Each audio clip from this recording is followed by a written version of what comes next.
Good evening and a very warm welcome to the Black Hole. Today we are gathered here for screening of a short but a very powerful film titled Hamsaya, Neighbor, an award-winning documentary film produced by the Center for Social Justice, which recently received the Best Short Documentary on Human Rights Award at the Venus Intercultural Film Festival 2023.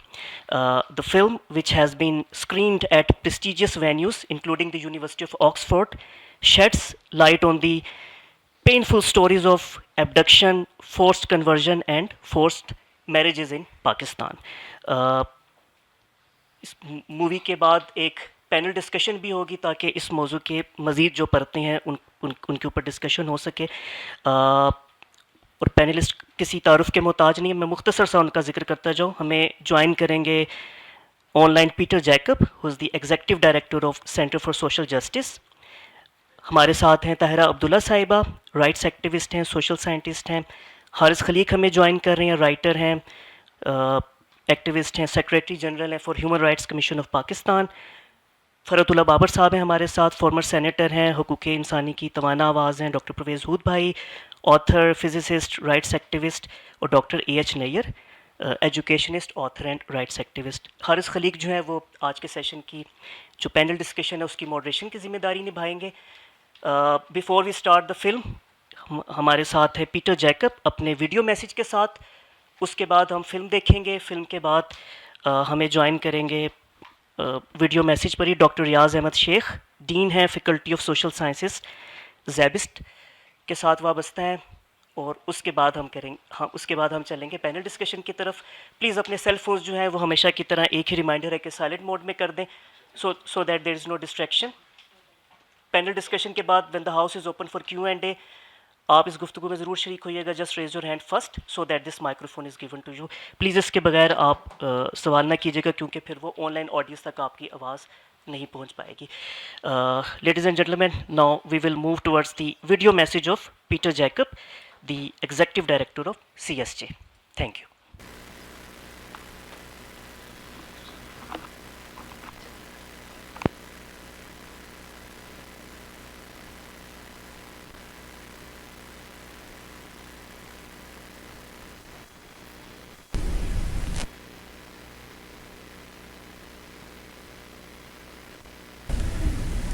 इदारा बराए समाजी इंसाफ की पेशकश दस्तावेजी film हमसाया. इसकी पाकिस्तान और पाकिस्तान से बाहर पजीराई का मतलब भी ये है कि ये जिस मौजू को लेकर चली थी उसकी समझबूत इदराक वो पहले से ज़्यादा है. इस एतबार से आज जबकि ये फिल्म इंटरनेशनल फेस्टिवल में 5वीं मरतबा दिखाई जा रही है और गुज़श्ता साल वेनिस में इसे best documentary on human rights का एजाज़ भी मिला है, ये दरअसल ना सिर्फ कामयाबी है प्रोडक्शन की और उन लोगों की जिन्होंने इसमें हिस्सा डाला, प्रोडक्शन टीम की, और उन लोगों ने, माहिरीन ने जिन्होंने इसमें अपनी शहादतें कलमबंद करवा के और फिल्म बंद करवा के अपने बयानात इसमें हिस्सा लिया, बल्कि वो तमाम लोग जो जबरी तब्दीली मज़हब जैसे गनाहों में संगीन इंसानी हुकूक़ की खिलाफ वर्जी उसके ऊपर काम कर रहे हैं, लोगों की मदद कर रहे हैं, उनके केस तैयार कर रहे हैं या वो उनकी आवाज़ बनने की कोशिश कर रहे हैं. एक तरफ तो ये इस इशू पर उन लोगों की कामयाबी है, दूसरी तरफ ये सिविल सोसाइटी की एक जिदोजहद का इस्तारा है. जिस तरह और बहुत सी इंसानी हुकूक़ की खिलाफ वर्जियाँ थी जो इनका के पता नहीं चलता था तब तक कि उसकी तहकीक नहीं होती थी, तो मुहक्किकीन, जर्नलिस्ट, उन्होंने मिल के इनकी तहकीक की और वह उन वाक़यात को, रुझानात को रायामा तक लेके गए. इसी तरह से ये फिल्म भी आज इस्लामाबाद में ब्लैक होल के ताउन से हम इसका एक मेन स्क्रीनिंग कर रहे हैं, coinciding with the screening in Spain, बल्कि लाहौर में कॉस्मोपॉलिटन क्लब के ताउन के साथ, प्रेस क्लब फैसलाबाद के ताउन के साथ फैसलाबाद में, और कराची में ज़ेबिस्ट यूनिवर्सिटी सोशियोलॉजी डिपार्टमेंट के ताउन से कराची में भी इसकी एक स्क्रीनिंग हो रही है। मकसद ये है कि अब राय अम्मा जो पहले से ज़्यादा बेदार है वो फैसला साज और कानून साज इदारों तक पहुँचे, इसके ज़रिए पॉलिसी भी बने और राय अम्मा मज़ीद बेदार हो और फिल्म का पैगाम जो कि एक सच्ची कहानी पर तफसीली बयान भी है वो यही कहता है कि पाकिस्तान में हुकूक का दिफा और मुहाफ़ज़त तब होगी जब हर कोई दूसरे का ख्याल रखेगा, ना सिर्फ कि उसके हुकूक और आज़ादियों का एहतराम करेगा बल्कि ज़रूरत पड़ने पर अगर कहीं इंसानी हुकूक की मुहाफ़ज़त की ज़रूरत पेश आती है, कानून का सहारा लेना पड़ता है, तो ऐसे वाक़यात को रोकने के लिए, पामालियों को रोकने के लिए और कानून में पॉलिसी बनवाने के लिए वो अपनी जद्दोजहद में तैयार रहेगा। मैं पाकिस्तान भर में जो लोग इस प्रोग्राम को देख रहे हैं, दस्तावेजी फिल्म को भी देख रहे हैं और उस डिस्कशन को जो कि पैनलिस्ट इस्लामाबाद में करेंगे उसको सुन पा रहे हैं, मैं इनका इंतहाई शुक्रगुजार भी हूँ। लेकिन इससे पेशतर मैं ये भी बताना चाहूँगा कि हमारे सामने काफ़ी सारा काम करने का पड़ा है। हमें राय अम्मा को बेदार करना है, कभी बेदार करने के लिए झंझोड़ना भी पड़ता है, लेकिन अब ये राय अम्मा क्योंकि बेदार काफ़ी हद तक हो चुकी है, आइए कदम बढ़ाएं और हुकूमत से वो तमाम पॉलिसी का और कानून का मुतालबा करें जो इंसानी हुकूक के तहफ़्फ़ुज़ के लिए, जबरी तब्दीली मज़हब को रोकने के लिए और पाकिस्तान में मजहबी आज़ादी के लिए, मजहबी तंग नज़री को, इंतहा पसंदी को ख़त्म करने के लिए और मज़हब पर के नाम पर होने वाले जुराइम के ख़ात्मे के लिए फिर कमर बस्ता रहें। बहुत शुक्रिया।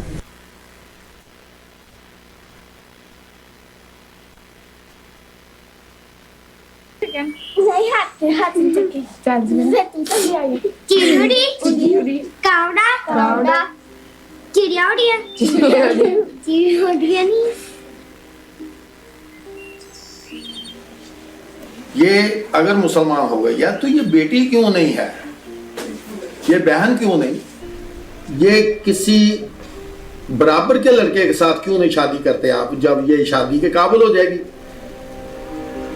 ये बीवी क्यों है।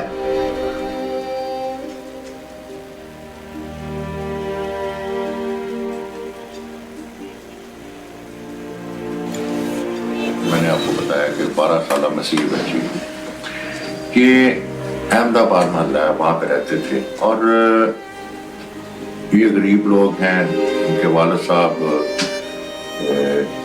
मजदूरी करते, चिंकी डाला चलाते हैं और फराश इनकी वालदा जो है उनको भी तकरीबन 6 साल हो गए, उनकी वफात हो चुकी है। पहले तो हमारी बेटी को गवाह करके ले गए हो, मैं बहुत जलील होंदा रहा, बड़े थाणियां ते जांदा रहा, थाने वाले मेरी कोई गल बात नहीं सुनते। पहले नंबर ते मैं थानेदार गालां ही बहुत कढ़दे होंदे, मेरा बदतमीजी बहुत करदे होंदे, कहंदे चूड़ा गटर कड्ढण वाले बहुत बदतमीजी मेरे नाल करनी उन्हें थानेदार ने।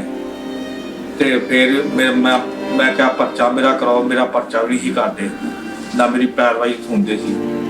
ये 6वें महीने का हुआ है, 6वां महीना था तो तकरीबन 25 तारीख थी, तो इसकी लड़की को फराशैन को एक आदमी खिदर याद नामी, वो जो उधर किसी के पास आया हुआ था, उसने अगवा कर लिया और ये रोता रहा, मल्लेदारों के पास भी, सबके पास गया, थाने में गया, किसी ने बात नहीं सुनी।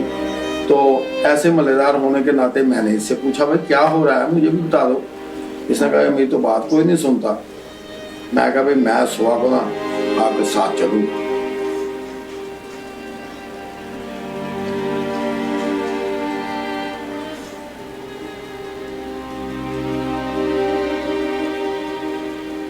फिर रास्ते च लगे होने असी ते साढ़े नाल 2-2:30 बजे का ये वाकया होया।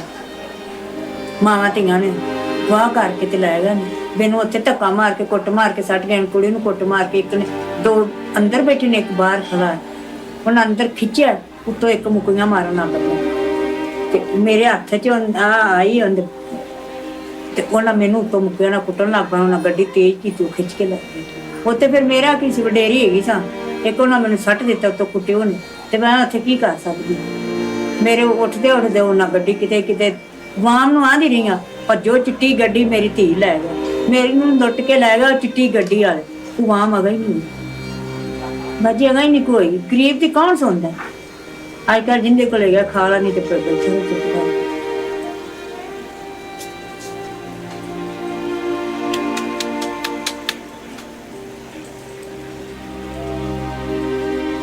मेरा नाम सफ़िया सादिक है, मैं किरण की बड़ी बहन हूँ। 8 तरीक का ये वाक़या और सानू असी तो कोल नहीं साया, सानू तो वावा आधे घंटे बाद पता चलिया कि साड़ी मां नाल जां साड़ी भैन नाल वाक़या हो गया। बाकी असी गए हाँ, पुलिस स्टेशन च भी गए हाँ, मेरी मां सिरों नंगी पैरों नंगी, थाने वालियां दे अगे जाके पैरां च डिग्गी, उन्हां साड़ी कोई गल नहीं सुनी। 3-4 जने बैठे, तिन्ना चों अगे बड़ा रोई कर लाई, किसी ने साड़ी कोई गल नहीं सुनी। ਅਸੀਂ ਉਹਨਾਂ ਦੇ ਪੈਰਾਂ 'ਚ ਦੁਪੱਟੇ ਰੱਖੇ ਨੇ, ਸਾਡੀ ਭਾਬੀ ਉਹਨੇ ਹੀ ਰੱਖਿਆ ਆਪਦਾ ਦੁਪੱਟਾ, ਅਸੀਂ ਰੱਖੇ ਨੇ ਵੀ ਚਲੋ ਸਾਡੀ ਭੈਣ ਵਾਪਸ ਦੇ ਦਿਓ। 4 ਦਿਨ ਦਾ 3 ਦਿਨ ਦਾ ਕਹਿੰਦੇ ਸੀ, ਤੁਸੀਂ ਆ ਜਾਣਾ ਤੁਹਾਨੂੰ ਦੇ ਦਿਆਂਗੇ। ਬਾਕੀ ਕੋਈ ਕਿਸੇ ਨੇ ਸਾਡੀ ਕੋਈ ਨਹੀਂ ਸੁਣੀ। मैं ये कहूँगा जब तक जहाँ तक मेरी स्टडी है कि इस्लाम इस बात से बिल्कुल इनकारी है। वो पीस का एक मज़हब है, वो कभी नहीं चाहता फोर्स कन्वर्जन। इस्लाम के अंदर ये है, अगर कोई अपना मज़हब चेंज भी करना चाहता है तो उसमें कोई हर्ज नहीं है, लेकिन इस तरह नहीं जैसे किसी को किडनैप करके अगवा करके और उसको टॉर्चर करके फिर उससे जोरी मनवा जाए, उसे पता नहीं क्या क्या होता है। फिर तो लाजमी वो स्टेज पे आने पे वो तो अपनी जो है एक नफस के अंदर ही काबू हो जाएगा कि क्या बोल पाएगा, वो तो फिर जैसा कहो वैसा करता रहेगा। देखिए, इसको एक तारीख की नज़र में देखने की ज़रूरत है। प्री पार्टीशन कोई 10, 15, 20 साल में एक छोटा मोटा ऐसा इस किस्म का कोई वाक़या होता था तो दोनों कम्युनिटीज़ आमने सामने हो जाती थी और एक बहुत बड़ा तूफान सा मच जाता था, तो इस तरह के केसेस नहीं होते थे। पाकिस्तान बन जाने के बाद भी इस तरह के केसेस आपको देखने में नहीं मिले। ये गुज़श्ता 10 से 15 सालों में कुछ ऐसे ग्रुप्स यहाँ पे कायम हुए हैं, खास तौर पे सिंध में, और अभी पंजाब में भी कुछ ग्रुप्स ने काम शुरू कर दिया है, जिसमें नौजवान बच्चियों को ज़बरदस्ती उनका मज़हब तब्दील करके उनकी शादी करा दी जाती है। सारा काम इतना सिस्टमेटिक वे में हो रहा होता है। वो बच्ची जो कभी अपने घर से कहीं बाहर नहीं निकली, आप अगर इंटीरियर की देख लें तो ऐसे छोटे छोटे गांव से लड़कियां आती हैं जिन्होंने अगर उनको देखे तो कभी दूसरा शहर नहीं देखा है, शायद किसी वो रेलगाड़ी में कभी ना बैठी, और वो वहाँ से लेके कहाँ कभी भरचोटी पहुँच जाती हैं, कभी कहीं और पहुँच जाती हैं। तो वो कैसे पहुँचती हैं, ये एक बाकायदा प्लान है। लड़की निकली, फौरन कन्वर्ट हुई, फौरन उसको सर्टिफिकेट मिल गया। तो ये 6वें महीने में जब दरखास्त दी थी, उन्होंने FIR नहीं बनाई इसकी। पुलिस जो थी वो लगर्जी करती रही। ये जो तफ्तीशी था ये ज्यादती करता था, इसने FIR नहीं दी। तो जब मैं चला हूँ, हमने जाकर ये रिट दायर की कि हमारा पर्चा क्यों नहीं लेते। ये जब पर्चा ऑर्डर हो गया अदालत से तो FIR काट गई। फिर उन्होंने कुछ नहीं किया, FIR काट के हमें दे दी, ठीक है भाई आपका ऑर्डर आया था, FIR हमने काट दी। एक पादी साहब है यहाँ रेल बाजार चर्च में, वो बहुत अच्छे आदमी हैं। उनके पास जो मैं गया हूँ ना, उसने कहा यार ऐसे तो मैं भी नहीं आपका कुछ कर सकता, आप ऐसा करें, यहाँ कतवाली में एक बैठते हैं लोग जो इंसानी हुकूक हैं, वो अमन कमेटी है, उधर बात करें। मैं उधर गया हूँ, वो मौलवी ने मेरी बात नहीं सुनी। फिर उसने कहा कि ऐसा करें कि ये 5 तारीख को यहाँ आरजू राजा केस के हवाला से एक यहाँ एहतजाज होना है, वहाँ लाले रोबन को मिलना है आपने, वो लाला रोबन आपको सही गाइड करेगा। सबसे ऊपर किसका हाथ? हम क्यों कहते हैं कि जबर है?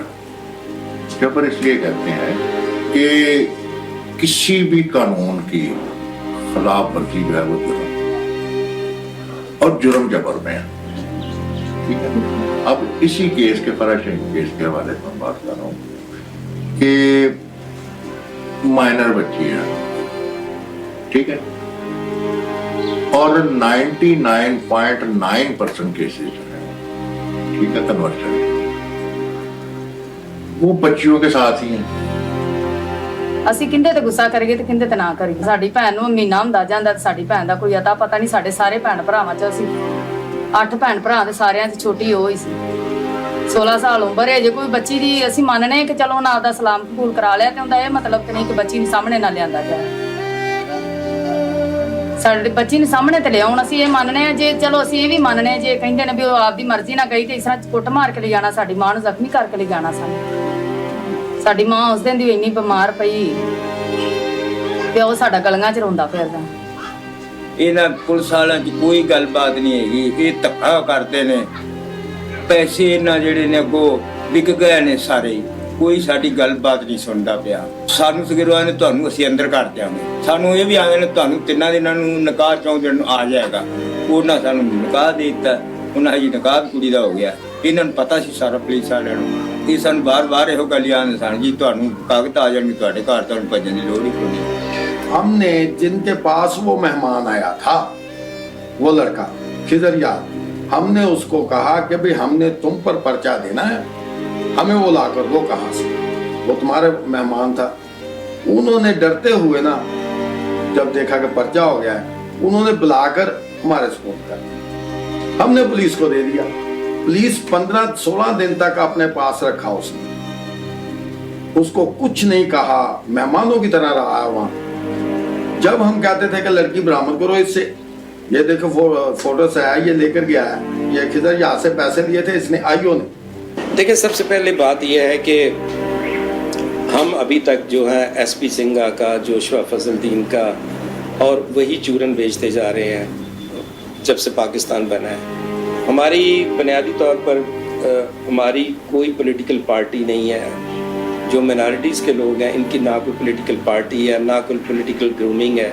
हम तो सिर्फ एक कभी इधर को भटक जाते हैं, कभी इधर को भटक जाते हैं। देखिए पॉलिटिकल पार्टी से ही आपको जो है पॉलिटिकल ग्रूमिंग आती है, और जब तक आपके पास पॉलिटिकल पार्टी ना होगी आप इसी तरह भटकते रहेंगे और इसी तरह मसाइल का शिकार रहेंगे। लेकिन जो आईन पाकिस्तान है, तो आईन पाकिस्तान के तहत अब जो रोल है माइनॉरिटी का हो या मेजॉरिटी का वो मेंबर हो, उसका रोल लेजिस्लेशन है, उसको कानून साजी करनी होती है। और अब ये जो है हम माइनॉरिटी को ये इस तरह से केस लड़ना बंद करना चाहिए कि उनके केस सिर्फ माइनॉरिटी के लोग लड़े। क्यों माइनॉरिटी के लोग लड़े, जबकि आप तो आपके जनरल सीट्स पे आप जो जनरल कैंडिडेट है, वो मेजॉरिटी में मुस्लिम्स होते हैं, उनको भी तो वोट करते हैं। आप उनसे क्यों नहीं कहते कि वो भी आपके केस लड़ें? तो बुनियादी तौर पे जनरल सीट्स पे कोई अगर आए या रिजर्व सीट पे आए, उसका काम जो है वो बगैर किसी फर्क के, रंग, नस्ल, मजहब के, बगैर किसी डिस्क्रिमिनेशन के उसका काम है लेजिस्लेशन करना। और जो बैकवर्ड या जो वल्नरेबल तबकात है सोसाइटी के, उनको प्रोटेक्ट करना होता है।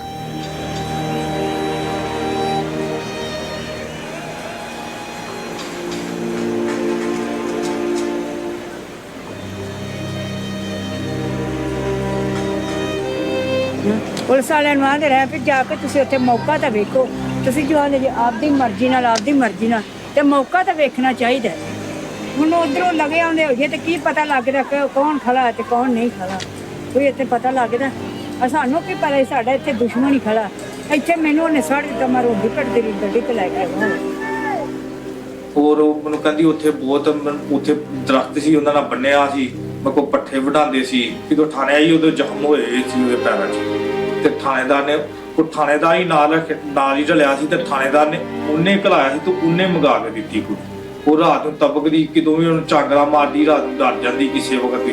ਪਰ ਰਾਤ ਤੇ ਮੈਨੂੰ ਫੜਿਆ, ਮੈਨੂੰ ਕੋਈ ਫੜ ਕੇ ਲੈ ਜਾਣਾ, ਮੈਨੂੰ ਫੜ ਕੇ ਲੈ ਜਾਣਾ। यहाँ मौलाना हजरात कहते रहे कि यार तुम खुश नहीं हो, मेरे मल्लेदार कहते रहे यार तुम खुश नहीं हो, तो मुसलमान हो गई है। तो मैं कहा मैं खुश हूँ मुसलमान हो गई है, लेकिन ये शादी के लिए क्यों मुसलमान हुई है? आखिर शादी क्यों की उसने? ये तो सिर्फ इसने अपना वो सपोर्ट ली है कि मुझे अब कोई कुछ ना कहे। ऐसे तो कोई अगर क्रिश्चियन कोई कत्ल करके तो कहे मैं मुसलमान हो गया, वो कत्ल कहाँ जाएगा?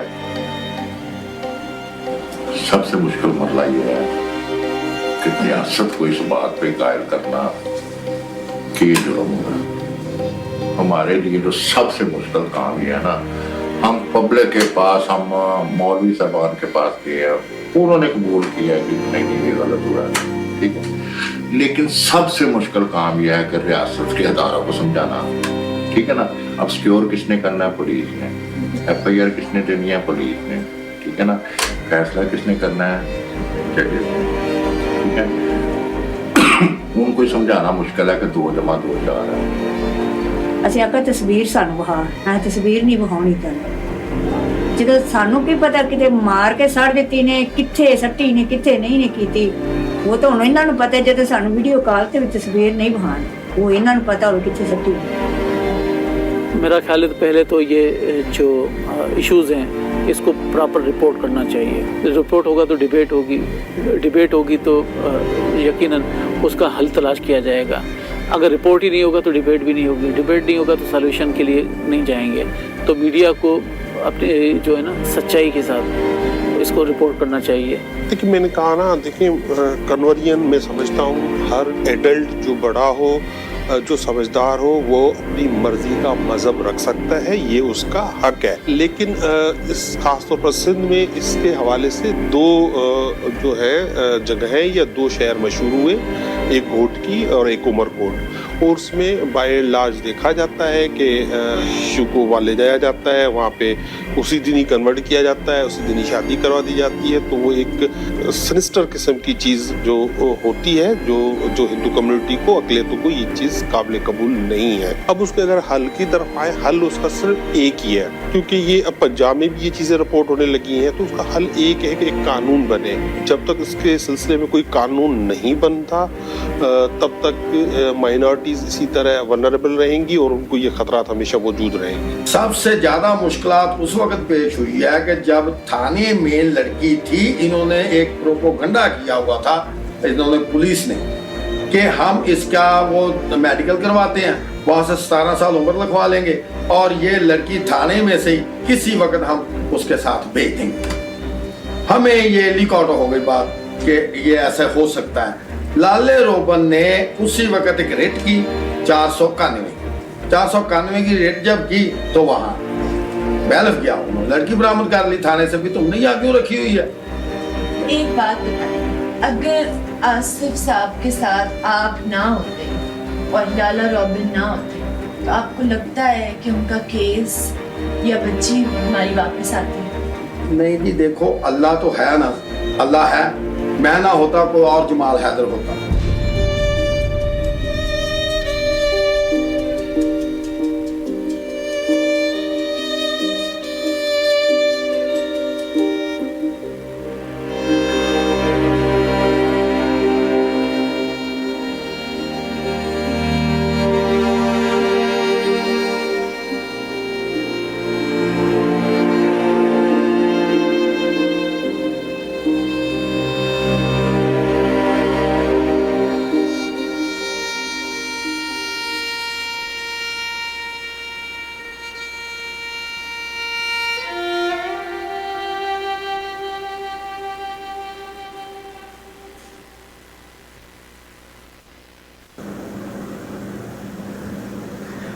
जी, मेरा नाम डॉक्टर रियाज अहमद शेख है और मैं SZABIST faculty of social sciences Karachi में ज़ैबिस कराची को हेड कर रहा हूँ।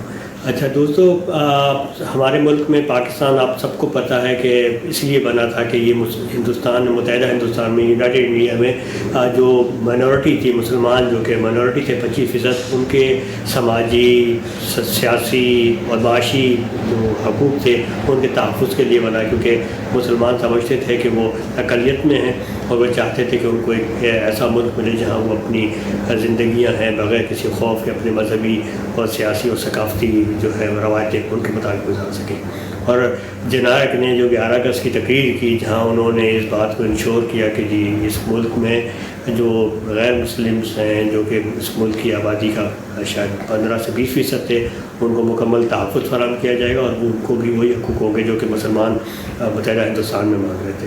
लेकिन अनफॉर्चुनेटली हम इस मुल्क में देख रहे हैं कि इस मुल्क में एक मजहबी इंतहा पसंदी का एक रुझान बढ़ा है, जिसके नतीजे में इस मुल्क में जो नॉन मुस्लिम्स हैं, جن کے مختلف فرقوں سے تعلق ہے ان کی زندگیاں جو ہے مشکل ہوتی چلی جا رہی ہیں، جس کے جو عملی ثبوت ہمارے سامنے نظر آئے. بستیاں جلائی گئی ہیں، بچیوں کو زبردستی جو ہے وہ کنورٹ کر کے ان سے شادیاں کی گئی ہیں، اور بہت ڈسکرمنیشن بڑھی ہیں، بلاسفیمی کے کیسز بڑھے ہیں.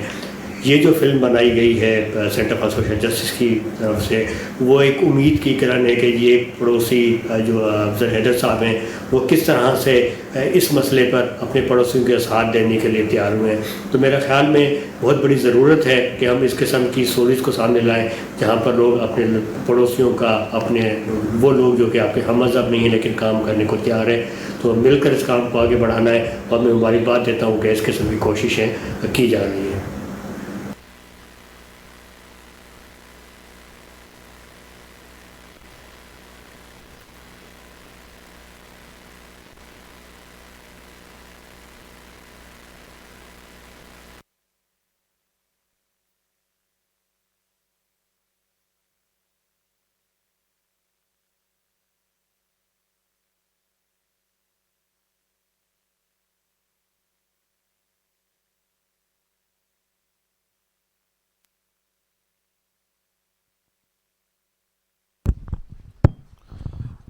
جی میں اب درخواست کروں گا فرحت اللہ بابر صاحب سے، ڈاکٹر پرویز ہود بھوئے سے، طاہرہ عبداللہ صاحبہ سے اور پروفیسر ایچ نیر سے کہ وہ سٹیج پر تشریف لیں.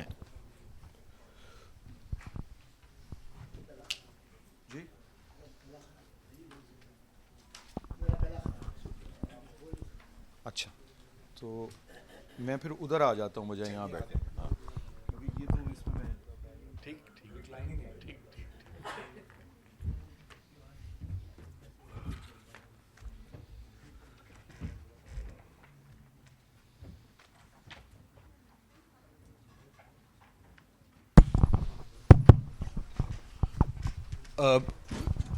میرا خیال ہے کہ کچھ تو یہاں سے سٹیج سے گفتگو ہم کر لیتے ہیں پینل سے، اور اس کے بعد we'll open it for open the floor, کہ اگر کسی کو کوئی اس میں اضافہ کرنا ہے یا کسی پینلسٹ سے کوئی سوال کرنا ہے، کیونکہ پیٹر جیکب صاحب تو یہاں موجود نہیں ہیں، مگر باقی لوگ ایسے ہیں جن کی پوری زندگیاں اسی دشت کی سیاحی میں اور انسانی حقوق کی دفاع کاری کے کام میں گزری ہے. میں سب سے پہلے بابر صاحب آپ سے ایک سوال کرنا چاہوں گا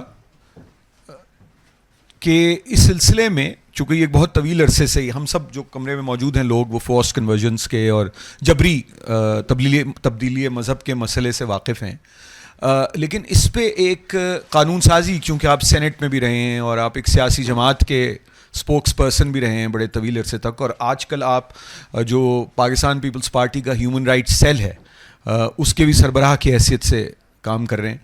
تو یہ یعنی یہ ہماری جو ایوان ہیں، قانون ساز اسمبلیز ہیں، چاہے وہ پروونشل اسمبلیز ہوں یا پارلیمنٹ ہو، تو وہاں کسی قسم کی کوئی یعنی اس کی سینسٹائزیشن، اس کے نتیجے میں کوئی قانون سازی یا جو میرج کی عمر ہے مائنرز کی وہ بڑھانے کی بات، سندھ میں تو 18 ہو گئی ہے لیکن باقی جگہ ابھی تک 16 ہے، تو کیوں یہ بے حسی کیوں ہے ہمارے سیاستدانوں میں اور سیاسی نظام میں، خاص طور پہ جو لوگ منتخب ہو کے ان ایوانوں میں پہنچتے ہیں؟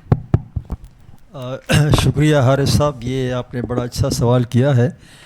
یہ بات ایسی نہیں ہے کہ پارلیمان میں اس پہ سوچا نہیں گیا، لیکن جو سوسائٹی کا رجحان ہے اور جو ریاست ہے، جس طرح بھی اس فلم میں بتایا کہ ریاست جو ہے وہ اس ایشو سے انکاری ہے کہ شاید فورس کنورشنز کہیں ہو ہی نہیں رہی.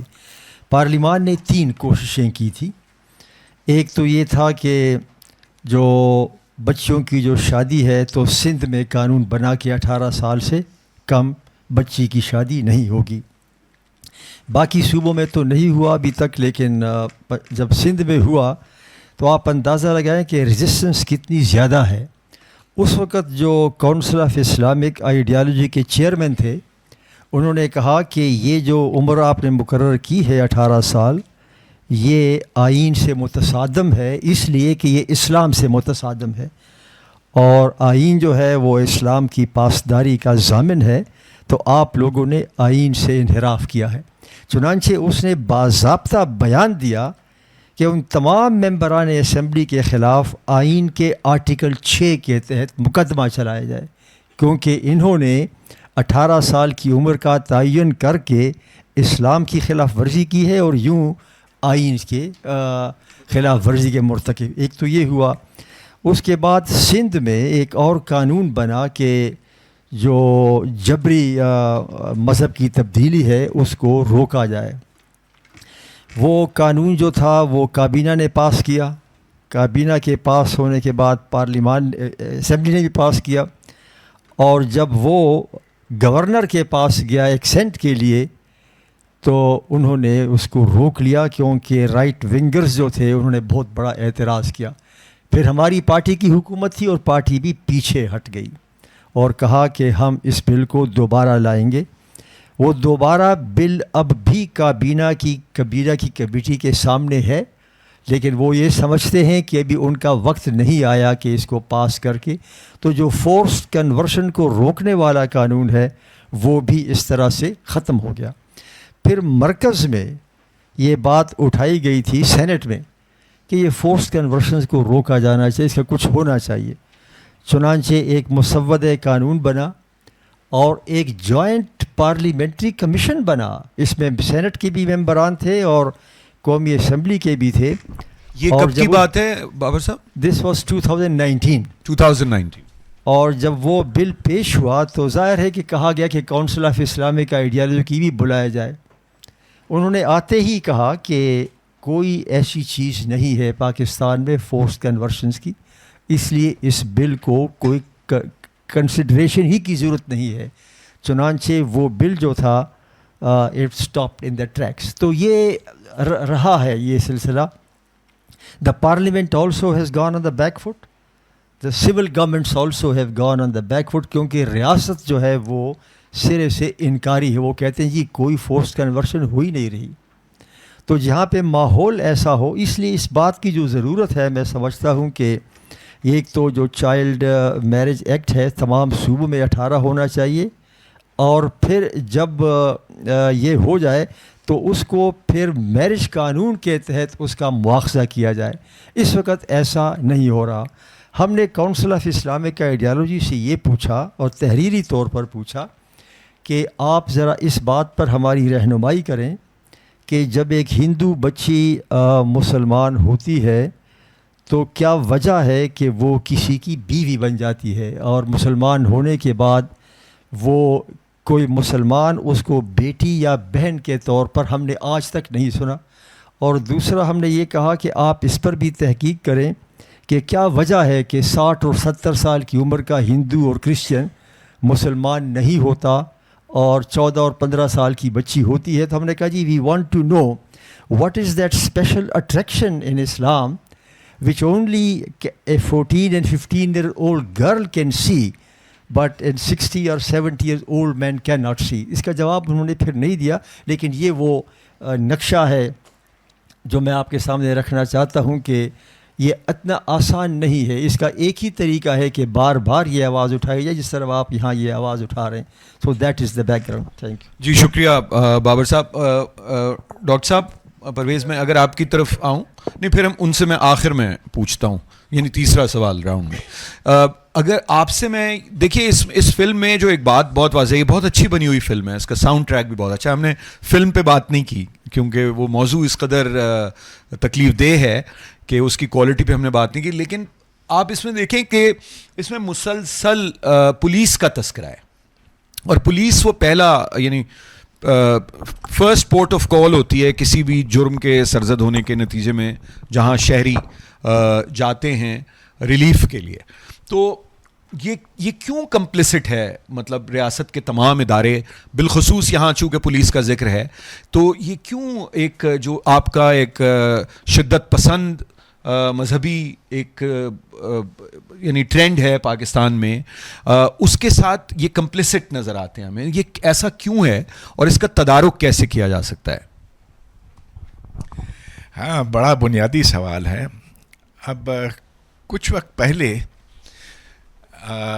पुलिस ट्रेनिंग एकेडमी में मेरा जाना हुआ लेक्चर देने के लिए, तो मैंने यही सवाल उनसे किया जड़ावाला के बाद कि आप लोग वहाँ पर मौजूद थे, आपने देखा कि उधर एक हुजूम आ रहा है। वो हुजूम इस मकसद से इकट्ठे हुआ है कि वो वहाँ घर जलाएं, गिरजा घर जलाएं, तो रोका नहीं आपने। जितने भी वहाँ अफसरान बैठे हुए थे, और ये एसएसपी, डीएसपी और उससे ऊपर के थे, मेरा ख्याल है 19 ग्रेड के थे, सभी ने कहा कि बहुत गलत हुआ। लेकिन फिर उन्होंने ये उज़र पेश किया कि देखें, अगर हम वहाँ कुछ करते, अगर गोली चलाते, तो मुकदमा हम पर फिर लगाया जाता। जो मुल्क में इस वक्त माहौल है, जो फ़िज़ा बनाई गई है, उसमें ऐसे है कि जैसे कि दरिया को रोकने वाली बात है, हम वो नहीं कर सकते। एक अमूमी माहौल ऐसा बना है मुल्क में, और उनकी बात में सदाकत है। तो उधर जड़ावाला में टीएलपी ने लोगों को इकट्ठे किया, एक बहाने इकट्ठे किया। आखिर उधर ये आपको पता है कि एक वाक़या बनाया गया कि उधर कुरान की बेहुरमती हुई, उसके वर्क जलाए गए। 2 घंटे के अंदर टीएलपी ने वहाँ पर हज़ारों लोगों को जमा कर दिया। ये कैसे किया, ये उनके इल्म में है। तो ये जो दहशतगर्द पार्टियां हैं, और मैं सिर्फ टीएलपी नहीं, टीटीपी भी उसमें शामिल करता हूँ, मगर जब तक इनका रियासत मुकाबला नहीं करती, तो ये जो जबरी मज़हब की तब्दीली है, इसको रोकना मुश्किल होगा। क्योंकि वो जो पुलिस वाले हैं, जो थानेदार हैं, और जो आम कांस्टेबल हैं, वो इसी मुआशरे का हिस्सा हैं। उन्हें पता है कि अगर उन्होंने कोई कार्रवाई की, इनका साथ दिया, तो फिर उनकी खैर नहीं है। तो हमें इस मुल्क का जो अमूमी माहौल है वो बदलना होगा। और फिर ये सवाल पैदा होता है कि वो कैसे किया जाए। एक बात तो यह है कि हमें ऐसी फिल्मों के ज़रिए से दुनिया को बताना है कि पाकिस्तान में ऐसा हो रहा है। तो हम जो गिड़गिड़ाते हुए आईएमएफ के सामने जाते हैं, झोली फैलाते हैं, हमें पहले पूरी दुनिया को बताना है कि ऐसी चीज़ पाकिस्तान के अंदर होती है। वो जो आप से कर्जा लेने के लिए आते हैं, भीख मांगने के लिए आते हैं, बंद करो उनकी भीख। ये तो हम सब पे फर्ज आयद होता, लाजिम होता है कि हम मजहबी तासुब का मुकाबला करें हर महाज पे, और ये उसका एक मौसर जरिया है। ऐसा और होना चाहिए, ऐसी और आवाज़ें होनी चाहिए। जी शुक्रिया। जी मोहतरमा ताहिरा अब्दुल्ला, आपसे एक सवाल मेरा जो है वो ये कि आप एक तवील अरसे से इस जद्दोजहद से वाबस्ता हैं, चाहे वो ख़वातीन के हकूक़ की जद्दोजहद हो, चाहे वो मजहबी अक़लियतों के हकूक़ की जद्दोजहद हो, या दीगर इंसानी हकूक़ से मुताल्लिक़ जो भी कॉजेज़ हैं उनसे आप वाबस्ता हैं। आपको क्या लगता है कि जो इतना आपका कई दहाइयों पर मुहित सफ़र है, हालात पहले से मुश्किल हो गया है काम करना, इन इशूज़ को उठाना, या कहीं कहीं, चूँकि पीटर ने एक बात कही जिससे मैं उनसे पार्टली अग्री करता हूँ, इंटायरली आई डोंट, कि बेदारी और ये इन चीज़ों पर गुफ्तगू, आपको क्या लगता है, आपके एक्सपीरियंस में क्या है कि ये जो मसाइल हैं हमारे, इनका ये बढ़ते चले जाएंगे, इनका सामना करना मज़ीद मुश्किल होता जाएगा, यानी एक रियलिटी चेक जो है वो क्या है? बहुत शुक्रिया हारिस खलीक साहब। सबसे पहले तो मैं समझती हूँ कि सेंटर फॉर सोशल जस्टिस और उनके नुमाइंदे यहाँ पे सुनील साहब और सैमुअल साहब मौजूद हैं, तो आप लोगों को एक बहुत संजीदा, एक बहुत गमगीन और गमनाक और अफसोसनाक मौजू के ऊपर इतनी उम्दा फ़िल्म बनाने पर और उसको दुनिया भर में दिखाने पर और इतने सारे अवार्ड्स विन करने पर मुबारकबाद के मुस्तहिक हैं। तो मेरी तरफ से प्लीज़ पीटर को भी पहुंचा दीजिएगा। लेकिन सिर्फ मुबारकबाद नहीं, मैं बात शुरू करने से पहले देख रही हूँ और मुझे एक अजीब किस्म का इत्मीनान हो रहा है कि आज यहाँ पर ऑडियंस में बहुत सारे नौजवान भी मौजूद हैं, मसलन मुज़फ़्फ़र महमूद कुरैशी साहब और बहुत सारे और नौजवान यहाँ पर मौजूद हैं। तो आप लोग पता नहीं कभी आप, क्योंकि मेरा कुछ काम करिकुलम और एजुकेशन पॉलिसी पर भी है पब्लिश्ड, तो इसलिए आप लोगों को जो हिस्ट्री पढ़ाई जा रही है वो ये एक बहुत एजुकेटेड और इन्फॉर्म्ड ऑडियंस है। मुझे बताने की ज़रूरत नहीं है कि कितनी गलत चीज़ें हमें पढ़ाई जा रही हैं। तो मैं बात का आगाज़ करती हूँ 1860 से। बरतानवी राज था और कानून साजी हो रही थी इंडियन एम्पायर के लिए। पूरा का पूरा सब कॉन्टिनेंट एम्पायर का एक बहुत बड़ा एक नगीना था एम्पायर के अंदर। किसी और दिन आर्ग्यू कर लेंगे कि अमेरिकन कॉलोनीज़ नगीना थे या साउथ एशिया नगीना था, वो किसी और दिन के लिए छोड़ देते हैं। आप एक और मौजू रख लीजिएगा। तो देखा गया कि बहुत सारे मज़ाहिब यहाँ पर इस सब कॉन्टिनेंट में हैं, साउथ एशियन सब कॉन्टिनेंट में, और अमन और अमान और शांति के साथ पीसफुल कोएग्जिस्टेंस में जी रहे हैं। तो ये तो काबिल कबूल नहीं है ना, क्योंकि अगर मैंने डिवाइड एंड रूल करना है तो डिवाइड एंड रूल करना है। रूल इस तरह नहीं हो सकता कि डिवाइड एंड रूल ना हो। तो ये तवील कहानी है, हमारे पास वक्त नहीं है और ये आज का मौजू भी नहीं है। लेकिन ये जो फोर्स्ड कन्वर्शंस हैं, ये कुछ मज़ाहिब में इजाज़त है और कुछ मज़ाहिब में इजाज़त नहीं है, और कुछ मज़ाहिब में कुरान से हटकर, और मुझे मालूम है कि ये फेसबुक पे लाइव जा रहा है और कल को खुदा जाने ब्लैक होल को या किसी और को या मुझे या आपको क्या किस किस्म की ट्रोलिंग शुरू हो जाएगी। हम पिछले 45 बरस से नहीं डरे, तो मेरा ख्याल में कि अपनी आखिरी उम्र में आके डरना कुछ अच्छा नहीं लगता। जब कुछ मज़ाहिब में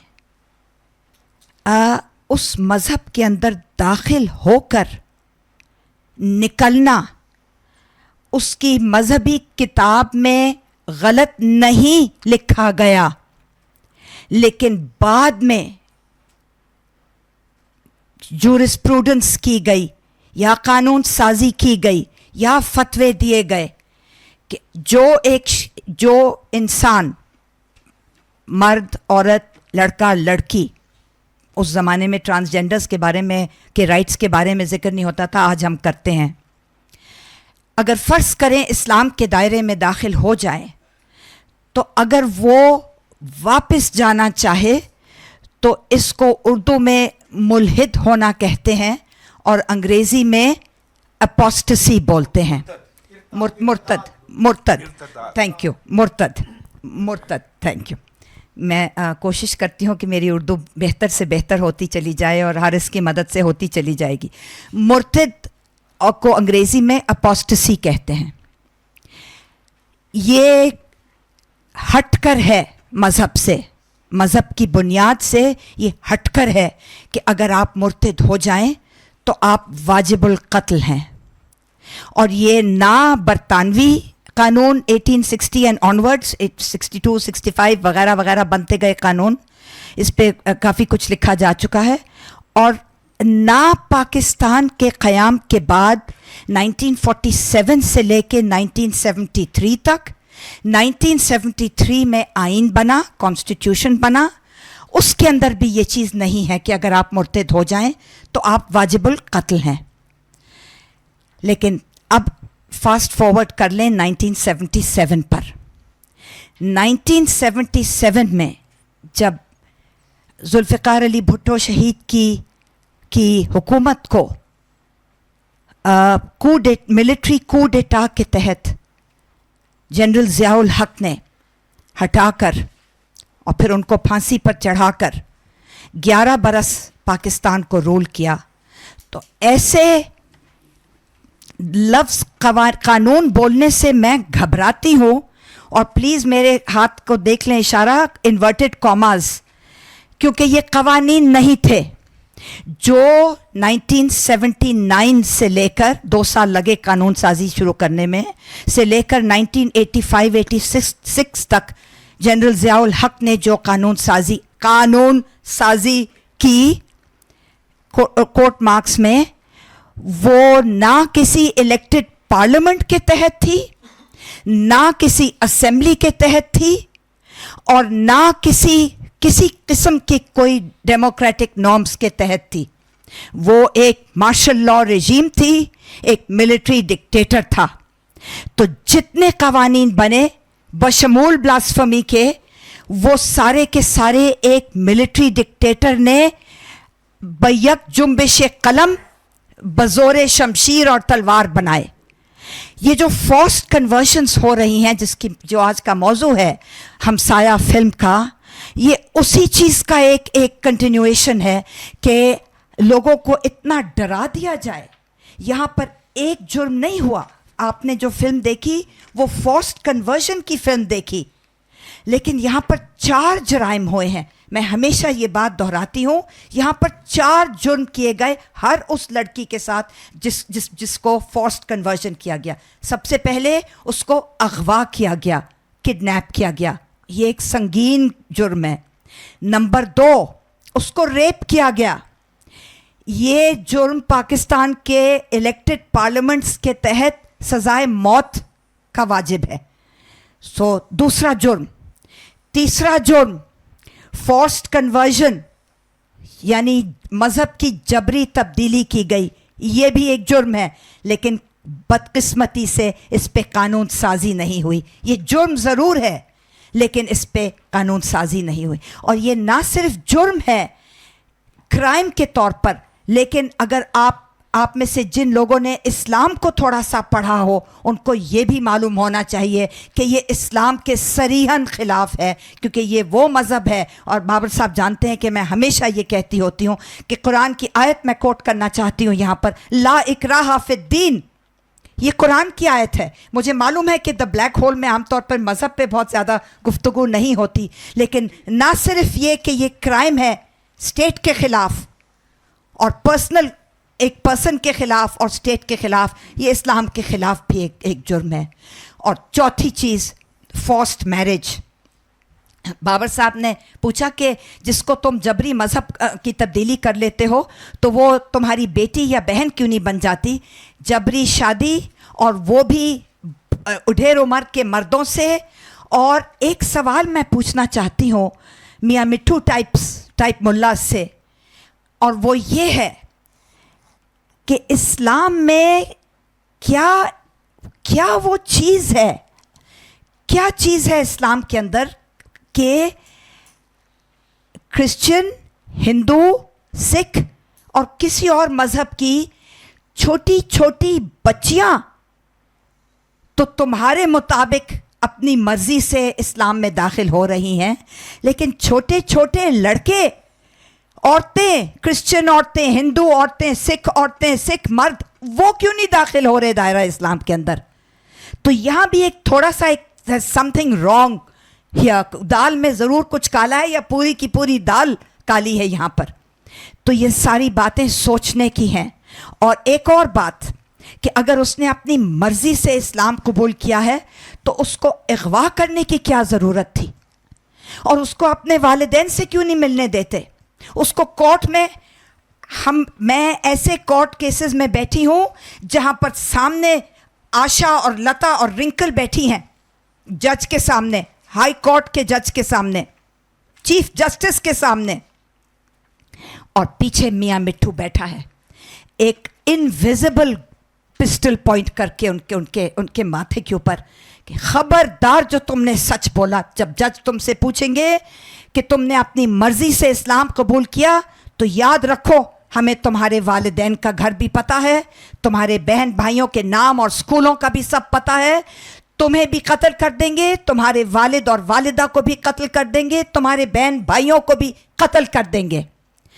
तो कौन आशा और कौन लता और कौन रिंकल और ये तमाम लड़कियां जिनका यहाँ पर जिक्र हुआ, किस में इतनी हिम्मत होगी कि वो एक इंटिमिडेटिंग कोर्ट के अंदर जाकर बोले, जब मियाँ मिट्ठू मेरे पीछे बैठा है और घूरती हुई नज़रों से मुझे देख रहा है, और हम सबको जो कि वहाँ पर सॉलिडारिटी और सपोर्ट यकजहती के लिए मौजूद हैं, कौन किस में इतनी हिम्मत होगी कि कहेगी नहीं जी मुझे तो जबरी तौर पर मज़हब तब्दील कराया गया। अब हम आप लोग सबके पास ये मौजूद है और आपने सेंटर फॉर सोशल जस्टिस की रिकमेंडेशंस पढ़ ली होंगी, लेकिन मैं इतना कहना चाहती हूँ कि सिंध ने कोशिश की और नाकाम रहे। पीपीपी की हुकूमत है सिंध में, ना पीएमएल नून ने कोशिश की, ना पीएमएल-क्यू ने कोशिश की, ना पीटीआई ने कोशिश की, ना जमात इस्लामी ने कोशिश की, ना जेयूआई ने कोशिश की, ना एएनपी ने कोशिश की, ना एमक्यूएम ने कोशिश की, और छोटी जमातों का तो जिक्र ही क्या करना, वो तो बेचारे एक एक दो दो बंदों की पार्टियां। किसी को इस चीज़ का बिल्कुल इदराक नहीं है, और अगर इदराक है तो they don't care, they don't give a dam कि ये भी एक मसला है पाकिस्तान में। और हमें तो यही नहीं पता कि माइनॉरिटीज़ की तादाद कितनी है। किसी ने कहा 25%, किसी ने कहा कुछ फीसद 15%।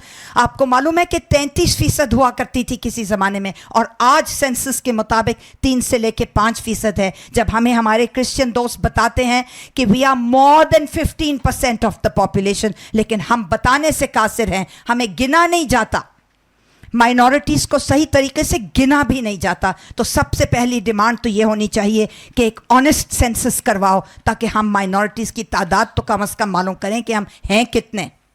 उसके बाद ये जो कानून साजी होगी, उसमें सबसे पहले तमाम पाकिस्तान में सिंध की तरह 18 बरस की उम्र एब्सोल्युटली एक बुनियादी शर्त हो शादी के लिए, और जबरी तब्दीली मज़हब के लिए, जो कि फिर जबरी नहीं होगा। और इसकी क्या तरीका है? इसके 2 तरीके हैं। एक तो ये कि CNIC कार्ड जब तक नहीं बनता उस वक्त तक शादी, कोई निकाह ख्वान शादी नहीं निकाह पढ़ा सकता, और अगर वो पढ़ाएगा निकाह तो वो भी जेल जाएगा। निकाह पढ़ाने वाले और निकाह जिस आदमी के साथ पढ़ाया जा रहा है और जिस मौलवी ने फोर्स्ड कन्वर्शन की है मस्जिद में, ये सब जेल जाएंगे। तो मैं समझती हूँ कि it is not the severity of punishment, it is the certainty of punishment, जो कि बहुत ज़रूरी है। यहाँ पर सिवेरिटी तो कागज़ों में लिखी हुई है, लेकिन सर्टेनिटी है ही नहीं शुरू से। तो जब तक वो नहीं होगा ये नहीं होगा। और एक और बात आखिरी जो मैं करना चाहती हूँ वो ये है कि पब्लिक को उठना पड़ेगा। पब्लिक जब तक नहीं बोलेगी और आवाज़ उठाएगी, आपका मीडिया भी नहीं बोलता। मैं हैरान रह जाती हूँ कि यके बाद दीगरे केसेस हमारे सामने आ रहे हैं, चाहे हिंदू गर्ल्स, चाहे क्रिश्चियन गर्ल्स। खैबर पख्तूनख्वा के अंदर सिख गर्ल्स का भी सुनने में आ रहा है। कैलाश गर्ल्स को किस तरह जबरी मज़हब तब्दीली की जा रही है, मुसलमान किया जा रहा है। उनकी तो पूरी की पूरी नस्ल, उनकी कम्युनिटी ख़त्म होती जा रही है, जिस तरह पारसीज़ की कम्युनिटी ख़त्म होती चली जा रही है। तो आवाज़ उठाना बहुत ज़रूरी है, बहुत ज़रूरी है। आप भी आवाज़ उठाएं और मैं भी आवाज़ उठाऊँ। शुक्रिया जी, शुक्रिया बाबर साहब। अगर मैं एक मरतबा फिर आपकी तरफ आऊँ, ताहिरा साहिबा ने 2 कवानीन का जिक्र किया कि कैसे 79 से लेके 85 तक पर्टिकुलरली 6 सालों में एक पूरा वो जो कवानीन थे उनको स्ट्रिंजेंट बनाया, नए कवानीन बनाए, और वो हैंड पिक्ड असेंबलीज थी उस ज़माने में। लेकिन जाहिर है कि वो कोई न जमहूरी दौर नहीं था और कोई मुंतखब उस तरह से हुकूमतें नहीं थीं। लेकिन ये जो हमने जो बुनियाद इन कवानीन की है, जो इन्होंने भी जिक्र किया था, ऑफिशियल सीक्रेट्स एक्ट है मिसाल के तौर पे, पाकिस्तान का फॉरेनर्स एक्ट है, वो ज़रा ताज़ा है, वो भी लेकिन पाकिस्तान बनने से 1 साल पहले का है गालिबन। कोई 1920 की इसी तरह जो तौहीन मज़हब का बुनियादी कवानीन है, सेडिशन लॉ, ये सारी 20 और 30 की दहाई में अंग्रेज़ ने रियाया को रूल करने के लिए बनाए थे, शहरी को रूल करने के लिए नहीं बनाए थे। हमने हमारा जो पार्लिमानी निज़ाम या जब जमहूरी हुकूमतें भी आती रहीं बीच बीच में, जो वो डेमोक्रेटिक इंटरलूड्स होते रहे, उसमें इन कवानीन को बजाय इनसे جان چھڑانے کے ہم انہیں مزید سخت بناتے چلے گئے. تو اس طرف کیوں دھیان نہیں جاتا منتخب حکومتوں کا اور منتخب پارلیمان کا؟ میں مارشل لاز کی بات نہیں کر رہا. یہ آپ نے درست کہا ہے کہ انگریز کے زمانے کا جو قانون تھا بلاسفیمی کا تھا یا میرج کا، وہ قوانین اپنی جگہ پر تھے. But after the creation of Pakistan میرا خیال یہ 2 things have happened. ایک تو یہ ہوا کہ جو پاکستان کے ریاست کے بڑوں نے یہ سوچا کہ ہمیں اس ریاست کو اکٹھا رکھنے کے لیے اسلام کا نام لینا ضروری ہے، کیونکہ 4 فیڈریٹنگ یونٹس تھے اور ان کو اکٹھا رکھنے کے لیے ایک گلو چاہیے تھا. تو اسلام کا نام استعمال کر کے پہلی جو بات ہوئی وہ یہ تھا کہ آبجیکٹیو ریزولوشن آیا، اور آبجیکٹیو ریزولوشن سے the direction that the state took was religious direction میں ریاست روانہ ہوئی. اس کے بعد جب یہ آیا تو جو جوہری تبدیلی آئی ہے وہ ضیاء الحق کے دور کے بعد آئی ہے. وہ اس طرح سے آئی ہے کہ آبجیکٹیو ریزولوشن کو انہوں نے ایگزیکٹو آرڈر کے تحت آئین کا سبسٹانٹیو حصہ بنا دیا، اور سبسٹانٹیو حصہ بناتے وقت انہوں نے جو اس کے اندر مائنارٹیز کا ذکر تھا کہ they shall be allowed to freely profess their religion, لفظ فریلی کو اس نے اپنے ہاتھ سے کاٹ کر وہ نکال دیا. It was a fraud on the constitution کہ ایک تو اس کو ایگزیکٹو آرڈر کے تحت شامل کیا اور دوسرا اس سے لفظ فریلی ہٹا دیا. یہ تو 18ویں ترمیم کے بعد لفظ فریلی دوبارہ اس میں آ گیا. تو ایک یہ ہوا. اس کے بعد ضیاء الحق ہی نے حدود آرڈیننسز، زنا آرڈیننس، قانون شہادت، یہ سارے ضیاء الحق. تو یہ ریاست جو تھی اس ڈائریکشن میں مزید دھنستی چلی گئی. اور ہر قانون جب بنتا ہے حارث خلیق صاحب تو اس کو پروٹیکٹ کرنے کے لیے ویسٹڈ انٹرسٹ کریٹ ہو جاتے ہیں over a period of time. چنانچہ فیڈرل شریعت کورٹ یہ بھی ایک سپرا کانسٹیٹیوشنل باڈی تھی جو ضیاء الحق نے ایگزیکٹو آرڈر کے تحت قائم کی تھی. اور اسی طرح حدود آرڈیننسز، زنا آرڈیننس اور قانون شہادت وغیرہ. تو over a period of time ان تمام قوانین کو ڈیفینڈ کرنے کے لیے فورسفلی رائٹس طبقہ جو تھا انہوں نے اس کو اون کیا. اور اب یہ وجہ ہے کہ اس کو آپ کو پیچھے ہٹانا بڑا مشکل ہے. ضیاء الحق کے دور میں تو ایسا بھی ہوا کہ یہ جو فیڈرل شریعت کورٹ تھا اس کے پاس کوئی کیس گیا تھا، دیٹ واز ایڈلٹری کا، زنا کا کیس گیا تھا. اور اس میں فیڈرل شریعت کورٹ نے یہ کہا تھا کہ اس کی سزا رجم نہیں ہے، stoning to death. This is what the federal Shariat court in 1981 declare reported judgment ہے. ہاں، ضیاء الحق کو اس پر اتنا غصہ آیا کہ اس نے اس فیڈرل شریعت کورٹ کے چیف جسٹس کی چھٹی کر دی ایگزیکٹو آرڈر کے تحت، اور نیا چیف جسٹس آیا اور قانون میں تبدیلی کر کے خود فیڈرل شریعت کورٹ کے اور کہا کہ فیڈرل شریعت کورٹ کو اب یہ بھی اختیار ہوگا کہ وہ اپنے خود فیصلوں پر کسی کے کہے بغیر نظر ثانی کر دے. تو چنانچہ نیا چیف جسٹس آیا، قانون میں تبدیلی ہوئی. وہ نئے چیف جسٹس نے کہا نئے فیڈرل شریعت کورٹ کہ ہم اس پہ خود نظر ثانی کر رہے ہیں. ہمیں کسی نے کہا نہیں، یہ خود کر رہے ہیں، اور نظر ثانی کر کے کہا کہ ہاں اس کی سزا رجم ہے. So this is the direction which the state has taken. And that is why جب میں آپ سے کہہ رہا تھا کہ مثلاً میں آپ سے یہ کہوں کہ یہ جو کونسل آف اسلامک آئیڈیالوجی جو ہے اس کا تو آئین کے اندر لکھا ہوا ہے نا کہ لمیٹڈ میعاد، یہ کہا ہے کہ یہ اپنی فائنل رپورٹ سبمٹ کرے گی اتنے عرصے میں. سبمٹ نہیں ہوئی، بالآخر پھر سبمٹ ہو گئی 1997 میں. جب سبمٹ ہو گئی تو سوال یہ پیدا ہوا کہ یہ تو اب فائنل رپورٹ تو ہو گئی ہے، فائنلٹی کے بعد تو پھر آپ نے کچھ اور نہیں کرنا.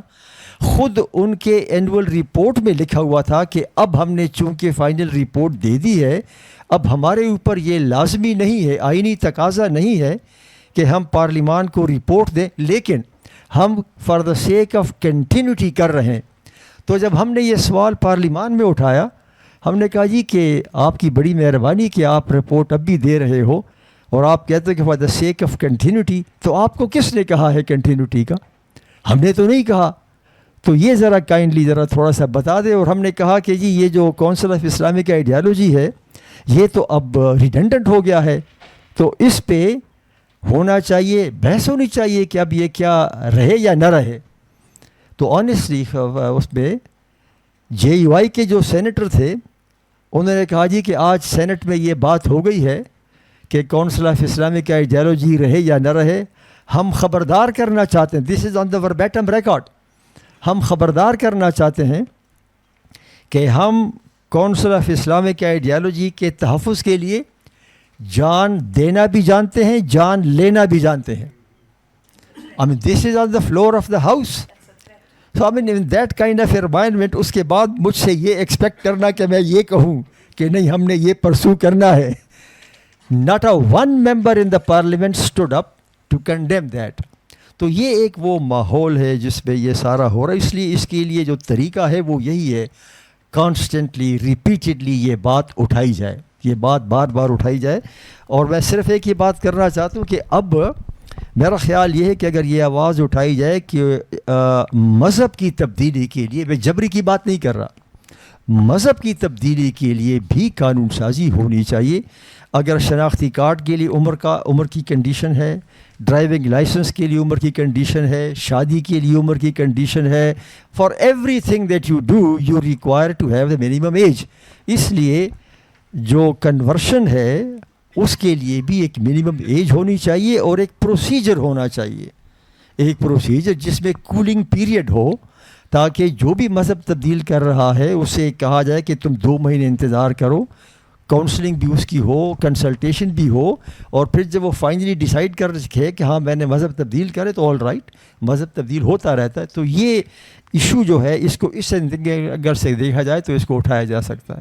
Thank you. طاہرہ صاحبہ میں آپ کے پاس اگر آؤں کہ یہ تھوڑا سا یہ ہمیں سمجھائیں، کیونکہ مجھے معلوم ہے کہ یہ آپ کا ایک فورٹے ہے اور اس پورے اس کو سمجھتی ہیں آپ، کہ یہ ایک انٹرسیکشنالٹی بھی ہے جس پہ ہم بات نہیں کرتے. ہم صرف اس کو ایک ریلیجس اور یا یعنی فیتھ کی بنیاد پر دیکھتے ہیں، لیکن اس میں کاسٹ، کلاس، جینڈر، یہ ان سب کا دخل ہے. ایتھنیسٹی کا بھی ہوتا ہے کچھ اور معاملات میں، لیکن اس میں کلاس، کاسٹ اور جینڈر کا ہے. تو یہ ذرا تھوڑا سا بتائیے کہ اس کو یعنی ایک ملٹی پرونگڈ اپروچ ہمیں چاہیے، چونکہ سچی بات یہ ہے کہ یہ جتنی کہانیاں آپ نے دیکھی یا جتنے کیسز ہمارے پاس بھی جو رپورٹ ہوتے ہیں، سیال صاحب بیٹھے ہیں، وہ زیادہ تر اس میں ایک طبقاتی پہلو بھی ہے. اور یہ سب بچیاں جو ہیں، کسی کے والد چنچی چلاتے ہیں، کسی کے والد جو ہیں والدہ گھروں میں کام کرتی ہیں، اسی طرح کا ہے. تو یہ کیسے اسے اپروچ کیا جائے؟ کیونکہ یہ ایک بہت آسان ہے، غریب کی بیٹی کو اٹھانا زیادہ آسان ہے بجائے امیر کی بیٹی کو اٹھانا نا. اور امیر کی بیٹی ہم امید کرتے ہیں یا توقع کرتے ہیں کہ پڑھی لکھی ہوگی، شور مچائے گی کہ مجھے اغوا کیا جا رہا ہے مرضی کے بغیر، مذہب تبدیل کیا جا رہا ہے جبری طور پر. تو امیروں اور غریبوں میں ایک تو تعلیم کا فرق ہے، تحفظ اور پروٹیکشن اور سیفٹی اور سیکیورٹی کا فرق ہے. اب وہ ماں بیٹی ایک پگڈنڈی پہ چل رہے ہیں، بڑی سنسان سی جگہ ہے جو کہ دکھائی گئی، اور وہ چیخیں مار رہی ہے ماں، کوئی نہیں آ رہا مدد کرنے کے لیے. ایک یہ بھی ایک لمحہ فکریہ ہے کہ یہ نہ صرف ایک کلاس ایشو ہے، کاسٹ ایشو ہے، لیکن یہ ایک معاشرے کی بے حسی کا ایشو بھی ہے.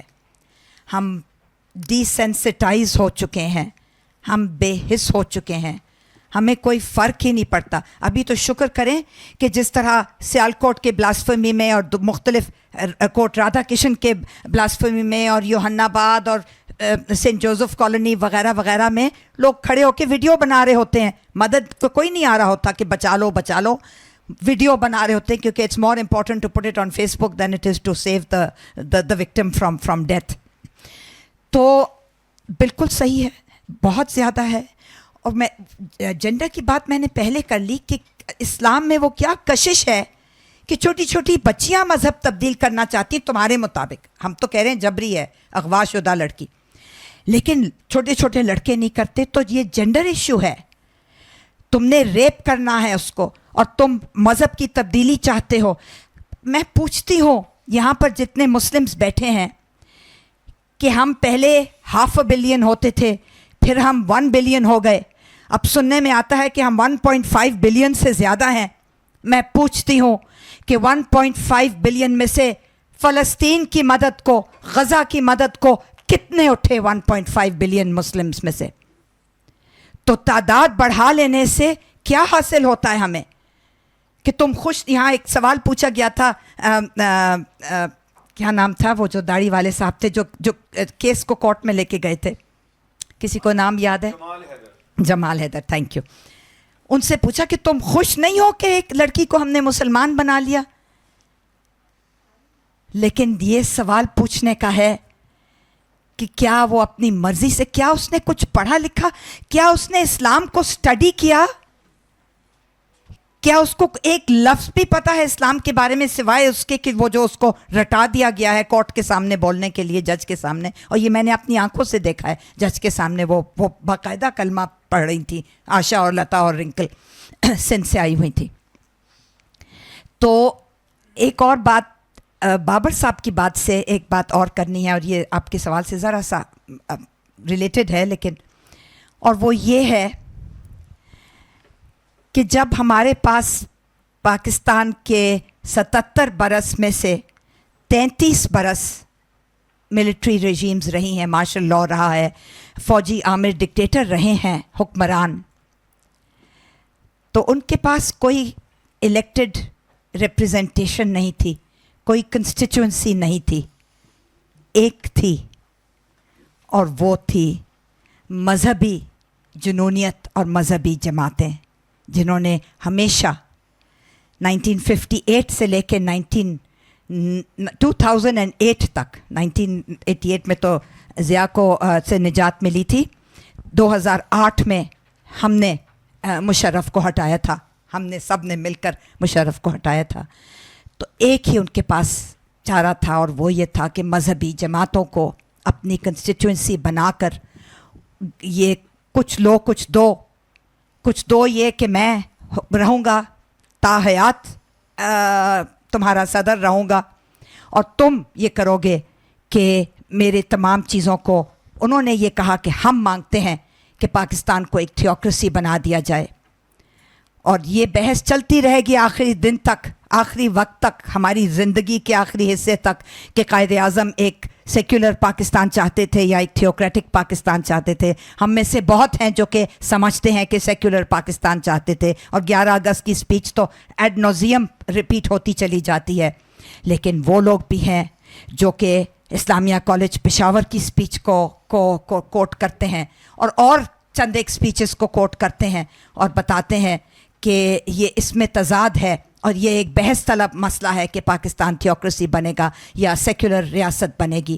لیکن جیسا کہ بابر صاحب نے بتایا کہ جب 1973 کے آئین کے ساتھ کھلواڑ کیا گیا, تو وہ تو اب ہم ڈی فیکٹو ایک تھیوکریٹک اسٹیٹ بن چکے ہیں, اور اسٹیٹ کا کوئی مذہب نہیں ہوتا, لیکن یہاں مذہب اسلام ہے اسٹیٹ کا.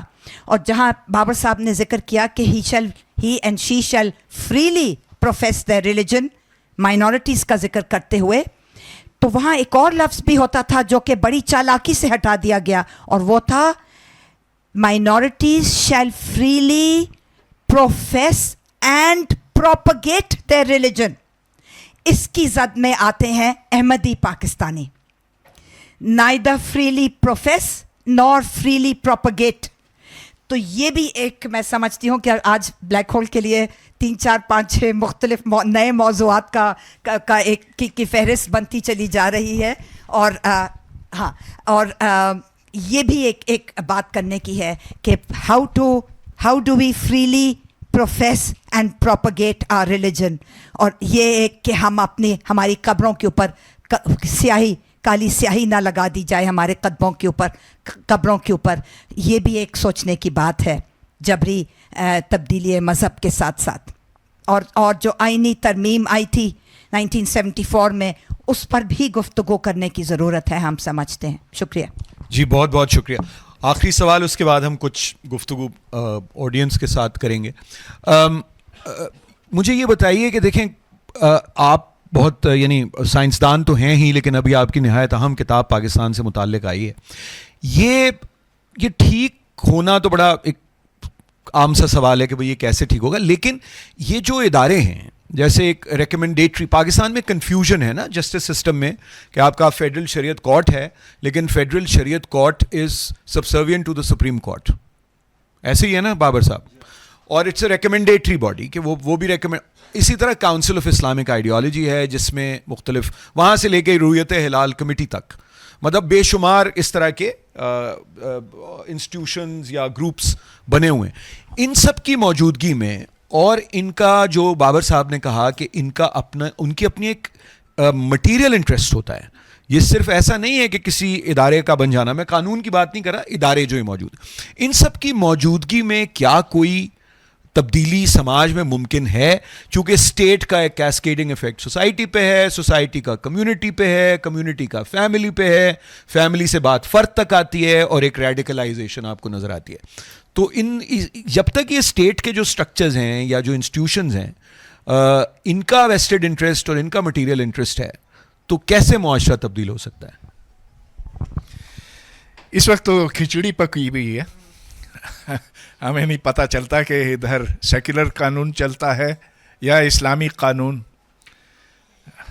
آپ دیکھتے ہیں کوئی قتل ہوتا ہے، کوئی لینڈ کروزر کسی کو مار کر چلی جائے تو اس کے بعد پھر کیا اسلامی قانون ہو جاتا. لیکن دیکھیے اہم بات یہ ہے کہ اچھا طاہرہ اس بات پر میرا آپ سے اتفاق نہیں ہے. ٹھیک ہے فوجی حکمرانوں کو آپ جتنا بھی برا کہیں کم ہے، لیکن خرابی تو ذوالفقار علی بھٹو نے ڈالی نا. تو 1974 اور جیسے جیسے ان پر دباؤ آتا گیا ویسے ویسے وہ مذہبی ہوتے گئے.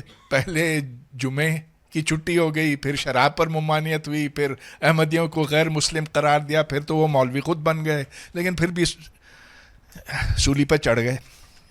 آخر مذہب ایک ایسی چیز ہے جو اپنے پیروکاروں کو بھی نہیں بخشتی. آج آپ دیکھیں پاکستان کو خطرہ ہندوؤں سے نہیں ہے، نہ پارسیوں سے ہے، نہ عیسائیوں سے ہے. خطرہ ہے تو دوسرے مسلمانوں سے ہے. آج مسلمان کو کھانے پر آ گیا ہے. اس میں کوئی شک ہی نہیں کہ آج افواج پاکستان پر حملے کون کرتا ہے؟ دوسرے مسلمان کرتے ہیں. پولیس پر حملے کون کرتا؟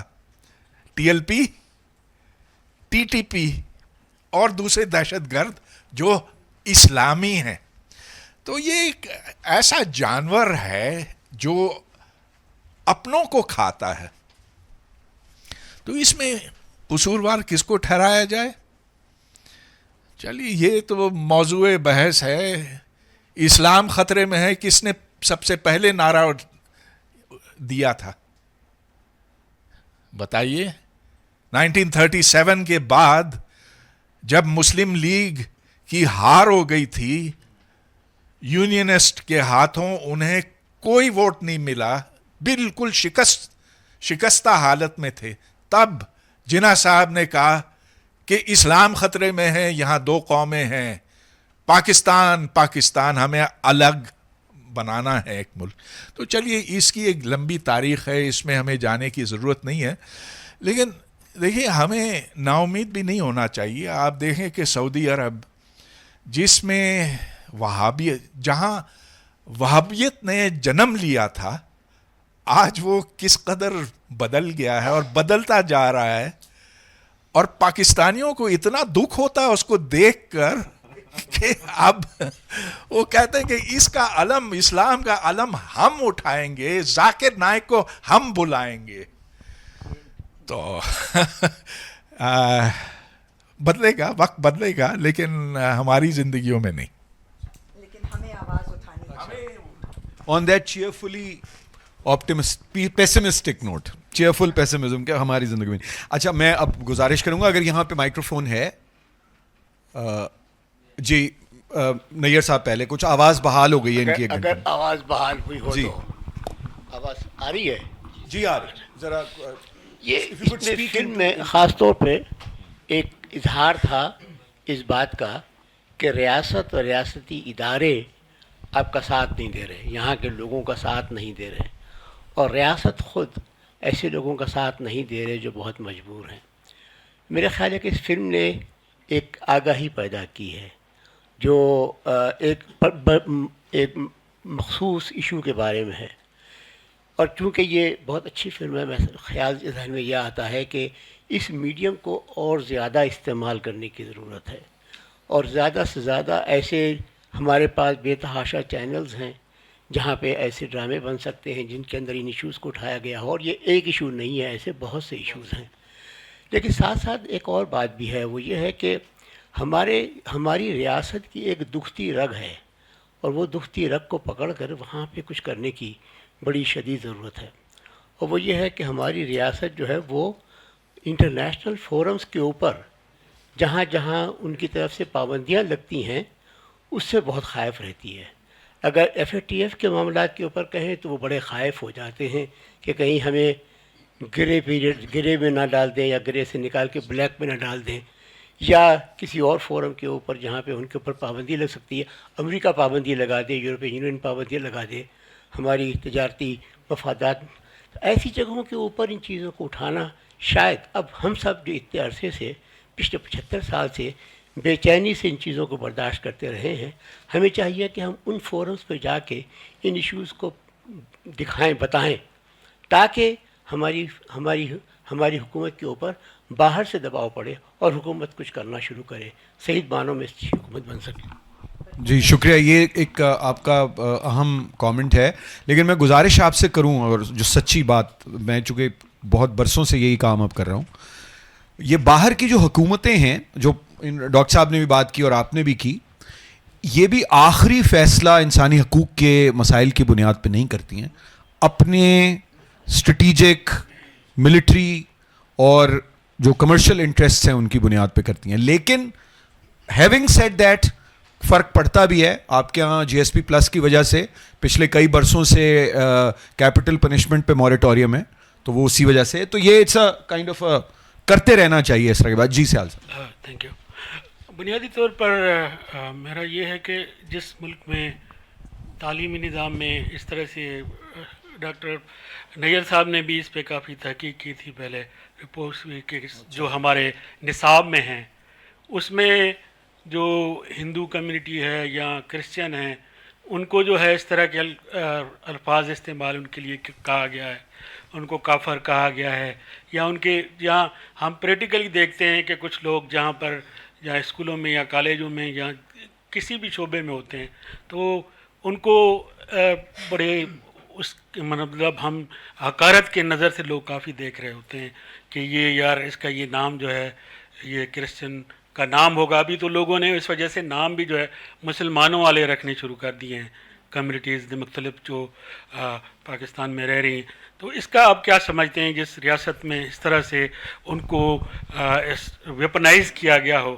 ایجوکیشن کو بھی؟ آپ کے ہیروز جو ہوں گے صرف وہ مسلمان ہوں گے، چاہے انہوں نے یہاں پر قبضے کیے ہوں، چاہے لوگوں کو جو ہے وہ لاکھوں لوگوں کو، ہزاروں لوگوں کو جو ہے مارا ہو، تو اس پہ آپ کیا کہیں گے بینگ ایجوکیشن ریسرچ؟ اس پر نیئر اور میرا 50 سال کا رونا ہے، اور جو کچھ ہم اپنے طور پر کر سکتے تھے سو کیا، لیکن دیکھیے جو جتنا نقصان یہ واحد قومی نصاب سنگل نیشنل کریکولم نے پہنچایا ہے بے اندازہ ہے، اور اس کے اثرات آنے والی نسلوں تک دور دور تک جائیں گے۔ بس ہم آگاہی پیدا کر سکتے ہیں کہ یہ جو نصاب ہے یہ زہر ہے، یہ ہمیں بدھو بنانے کے لیے، ہم میں نفرتیں ڈالنے کے لیے بنایا گیا ہے، اور اسے بے نقاب کرنا ہے بار بار۔ اس کے نقصانات پاکستان کو اتنے زیادہ ہیں کہ آپ جگہ جگہ اس کے مظاہر دیکھ سکتے ہیں۔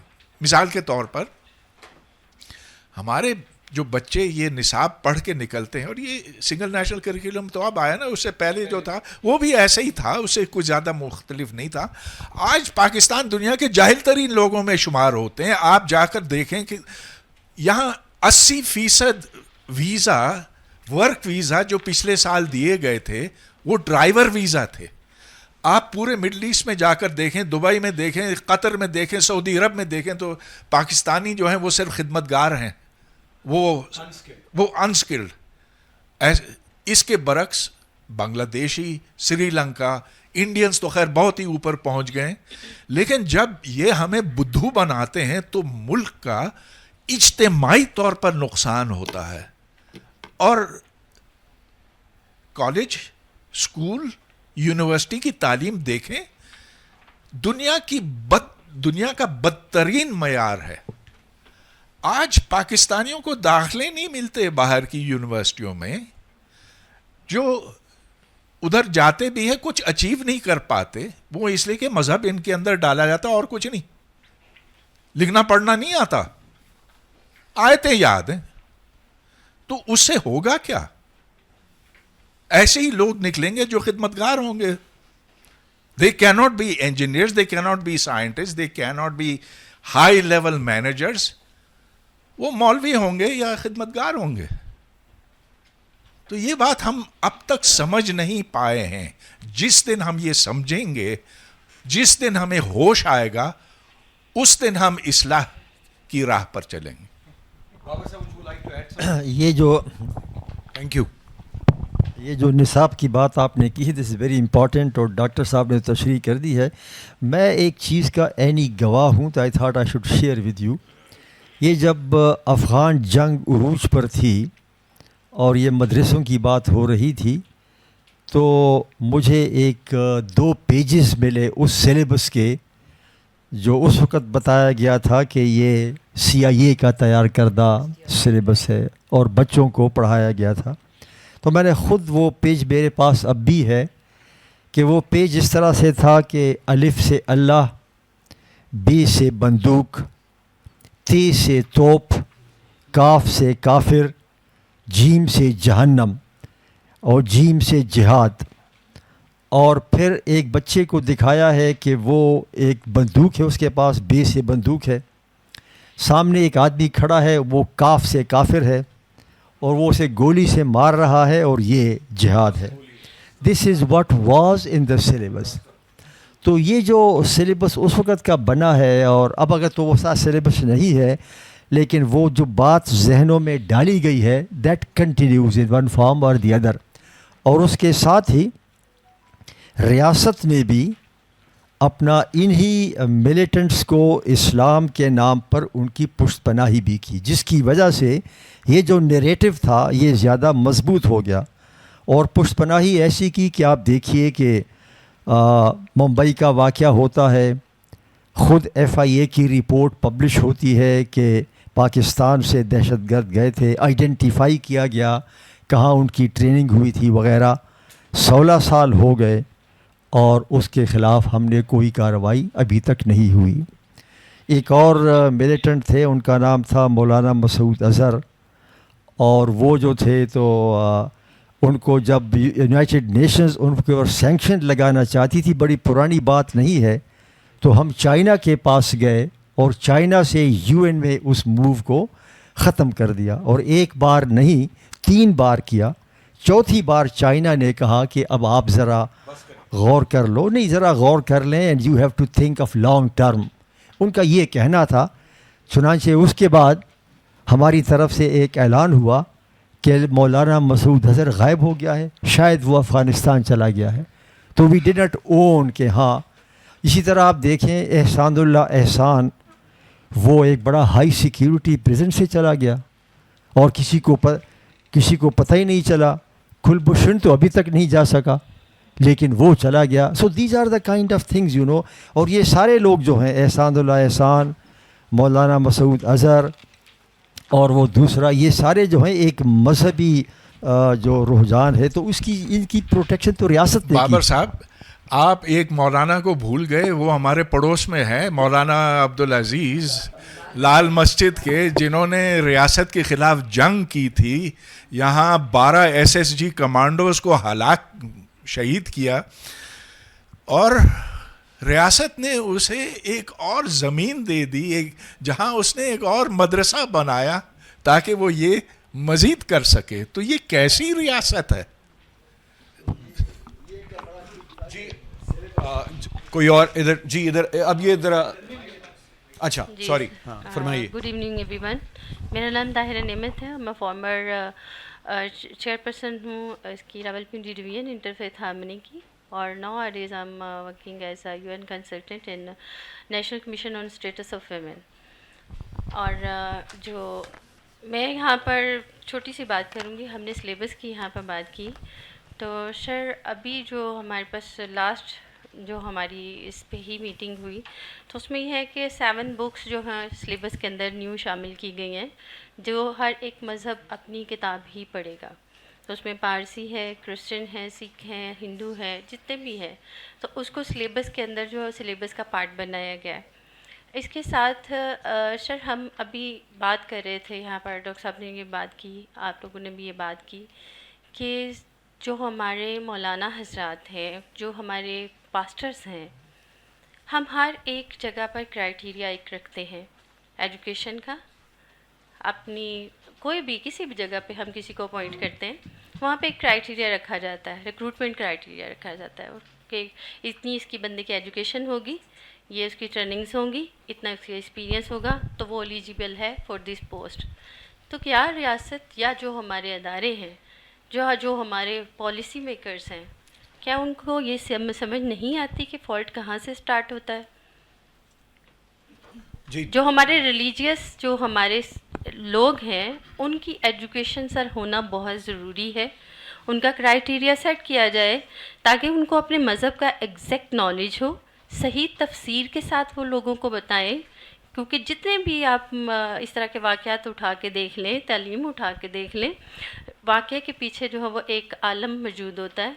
कोई भी बंदा जो है, अब इसका ही ले लें आप, सरगोदा के उसका ही देख लें, या उससे पीछे आप देख लें, जो आपका सानिया हुआ, वहाँ पे लोग क्या वो स्पीकर में मौलवी साहब कह रहे थे, तुसी सुते हो, फलाना हो गया, ए हो गया, मतलब लाइक इस चीज़ को।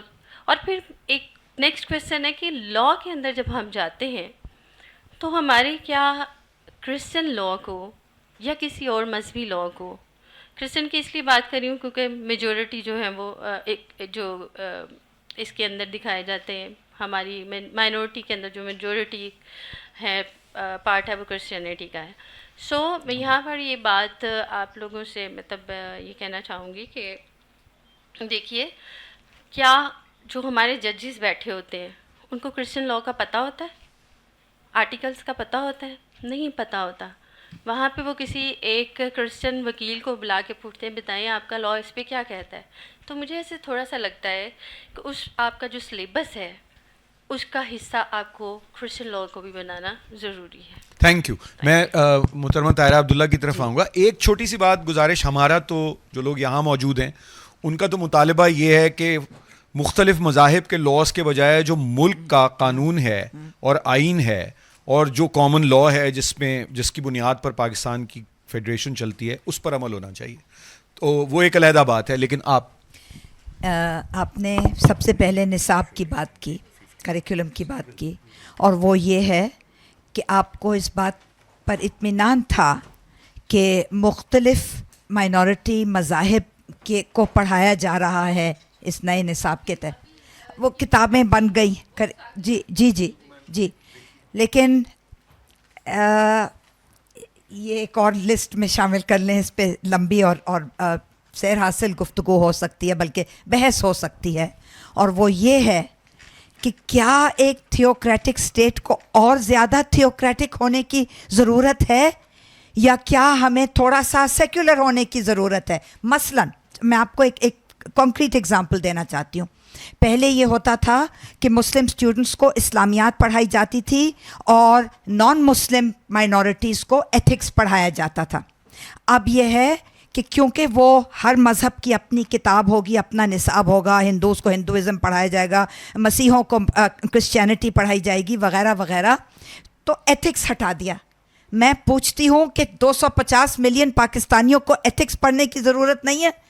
मुझे भी एथिक्स पढ़ने की ज़रूरत है, और माफ़ कीजिएगा आपको भी एथिक्स पढ़ने की ज़रूरत है जी। लेकिन मैं कह रही हूँ कि उस सब्जेक्ट को हटा दिया गया है, हटा दिया गया है। तो इसलिए हमें हर काम करने से पहले उसके आउटकम, उसका असरात, उसके लॉन्ग टर्म क्या इम्प्लिकेशंस होंगे और रिपरकशंस होंगे, ये सोचने की ज़रूरत थी। अब तो खैर इट्स टू लेट, जो होना था वो हो गया। अब कोई आइंदा जाके कोई प्रोग्रेसिव हुकूमत आएगी तो होगा। आपने कहा कि हमारे पादरियों को अब जो बुलाते नहीं हैं कोर्ट में और पता नहीं होता कि क्या हो रहा है, किसी वकील को बुला के, किसी क्रिश्चियन वकील को बुला के कह देते हैं कि भाई बताओ तुम्हारा मज़हब क्या कहता है। ये तो उल्टी बात हो गई ना। हम चाहते हैं कि आइन के तहत, कानून के तहत सज़ा हो, इर्रिस्पेक्टिव कि आपका मज़हब क्या है। मैं बार बार कहती हूँ कि it's not the severity of punishment, it's the certainty of punishment. जब तक मुझे यकीन नहीं होगा कि मेरा नाम नताशा दाऊद है या कुछ दानिश है या कुछ भी है, मुझे सज़ा होगी। और मैं पैसों से कानून को ख़रीद नहीं सकती, और मैं सुलहनामा, राज़ीनामा, मुआफ़ीनामा करके नहीं जा सकती। ये भी बातें सोचने की हैं। और आपने फरमाया थोड़ी सी, क्योंकि हम सब का यहाँ पे डेटा के साथ और अदाद व शुमार के साथ हम सब का थोड़ा बहुत साथ है। पंजाब के सूबे में क्रिश्चियन माइनॉरिटी ज़्यादा नंबर्स में है, और सिंध के सूबे में हिंदू माइनॉरिटी ज़्यादा नंबर्स में है, और इसी तरह खैबर पख्तूनख्वा में सिख ज़्यादा पाए जाते हैं। तो मुख्तलिफ़ जगहों में मुख्तलिफ़ शरह हैं जी। Thank you. इस तरफ से जी। सबसे पहले सबको अस्सलाम वालेकुम। मैम, आपके स्पीच में या आपके लेक्चर में या आपके सबक में मैंने एक चीज़ सुनी कि कुछ लोग बहुत ज़्यादा बहस हो गए। उनके लिए मैंने एक शेर वो आपके लिए खुसूसी ढूंढा है कि गम ये नहीं कि बहस हो गए हैं हम, गम ये नहीं कि बहस हो गए हैं हम, गम तो ये है कि एहसास बेहिसी भी नहीं। And ma'am, I am very impressed. मैं खुद रास्ते में सोच रहा था कि आज मैं फ़लस्तीन के लिए बात करूं, लेकिन आपको देख के ऐसा लगता है कि रोल मॉडल मिल गया है। थैंक यू, मैं बहुत ज़्यादा इनकरेज हुआ इससे। सर, डॉक्टर परवेज़, आपके लिए सवाल है। सवाल ये है, उन्होंने अपने डिस्कशन में कहा जनरल ज़िया की बात हुई, तो आपको नहीं लगता कि अभी भी जनरल ज़िया का जो है ना पार्ट 2 या पार्ट 3 या पार्ट 4 आया हुआ है?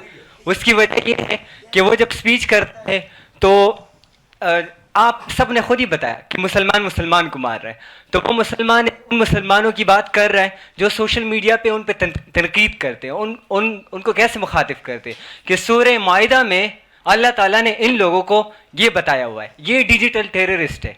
मतलब अगर मैं तनकीद करूं कि आपकी पॉलिसीज अच्छी नहीं है तो मैं डिजिटल टेररिस्ट हूं, तो मुझे भी मारा जा रहा है और मुसलमान को मार रहा है। सर, इस पे क्या कहेंगे? क्या वो पार्ट 2 है, पार्ट 3 है, क्या है? देखिए, सारा मलबा हम ज़ियाउल हक पे नहीं डाल सकते। ज़ियाउल हक के बाद बहुत सी हुकूमतें आई हैं, और मैं ये अर्ज़ करूँगा कि ज़ियाउल हक के ज़माने में हालात इतने बिगड़े हुए नहीं थे जितना कि आज हैं। मैं चूँकि यूनिवर्सिटी में पढ़ाता था उन दिनों में, और अभी कुछ साल पहले रिटायर हुआ, उस वक्त फिर भी कुछ खुला माहौल था। आज तो बिल्कुल बंद हो गया है। उस ज़माने में दहशतगर्दी किसकी थी?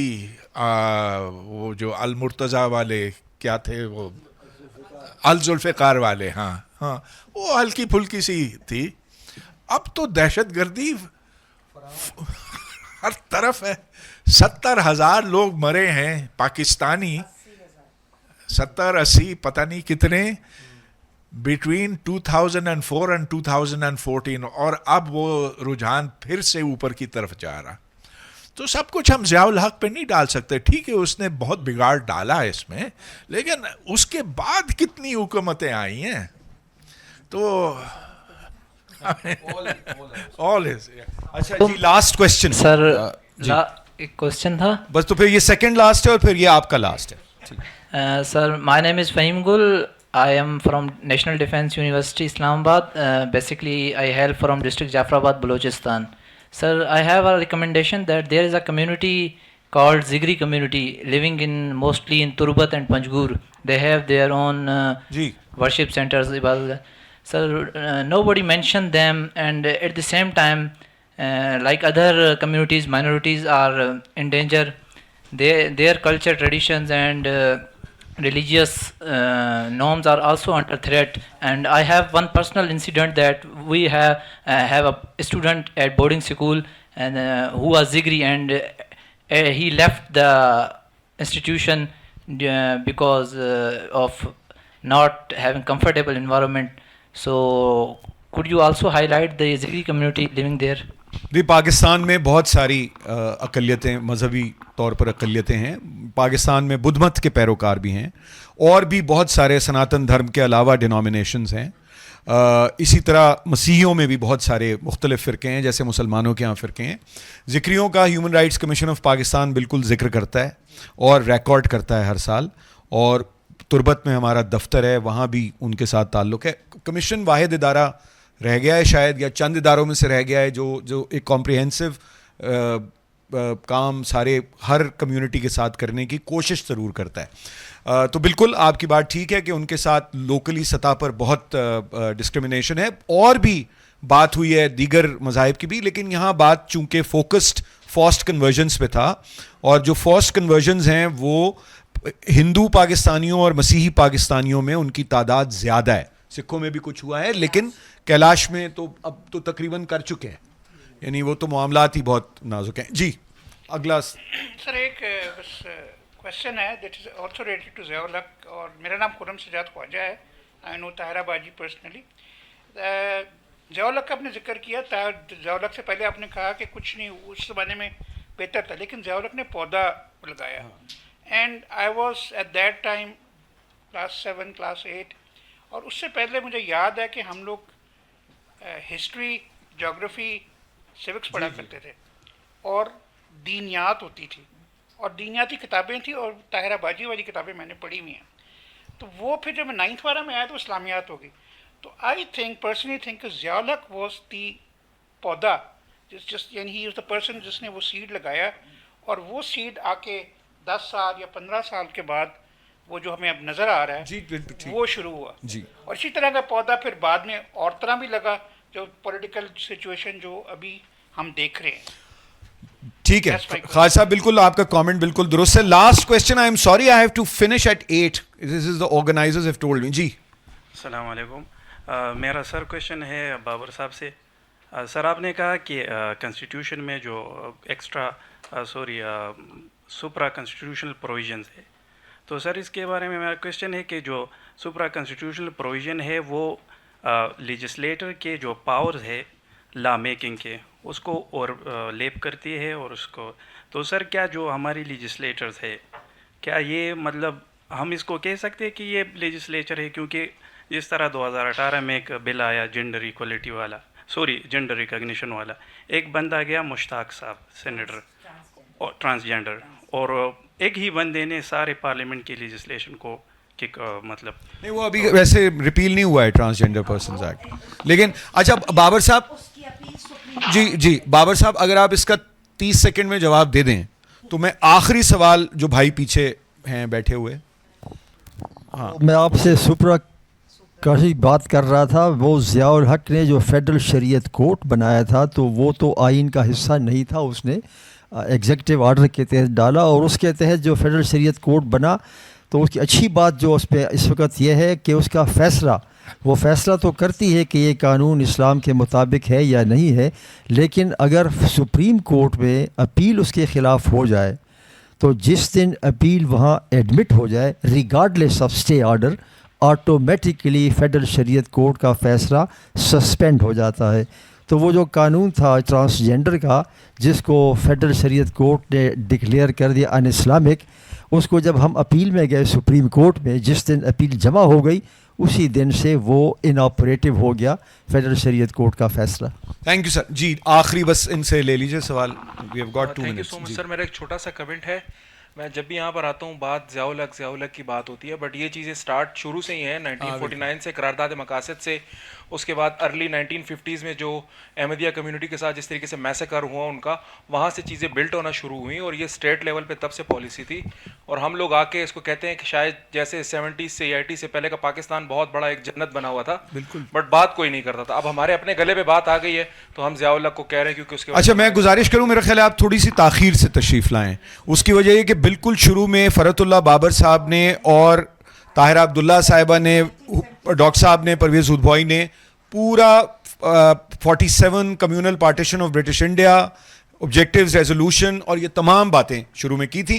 آپ کی بات بالکل بجائے, میں اس سے اتفاق کرتا ہوں. بہت بہت شکریہ خواتین و حضرات. پیٹر جیکب صاحب کا شکریہ کہ انہوں نے یہ فلم پروڈیوس کی, اور ان کا سارا جو سٹاف ہے جس نے نیبر پروڈیوس کی, اور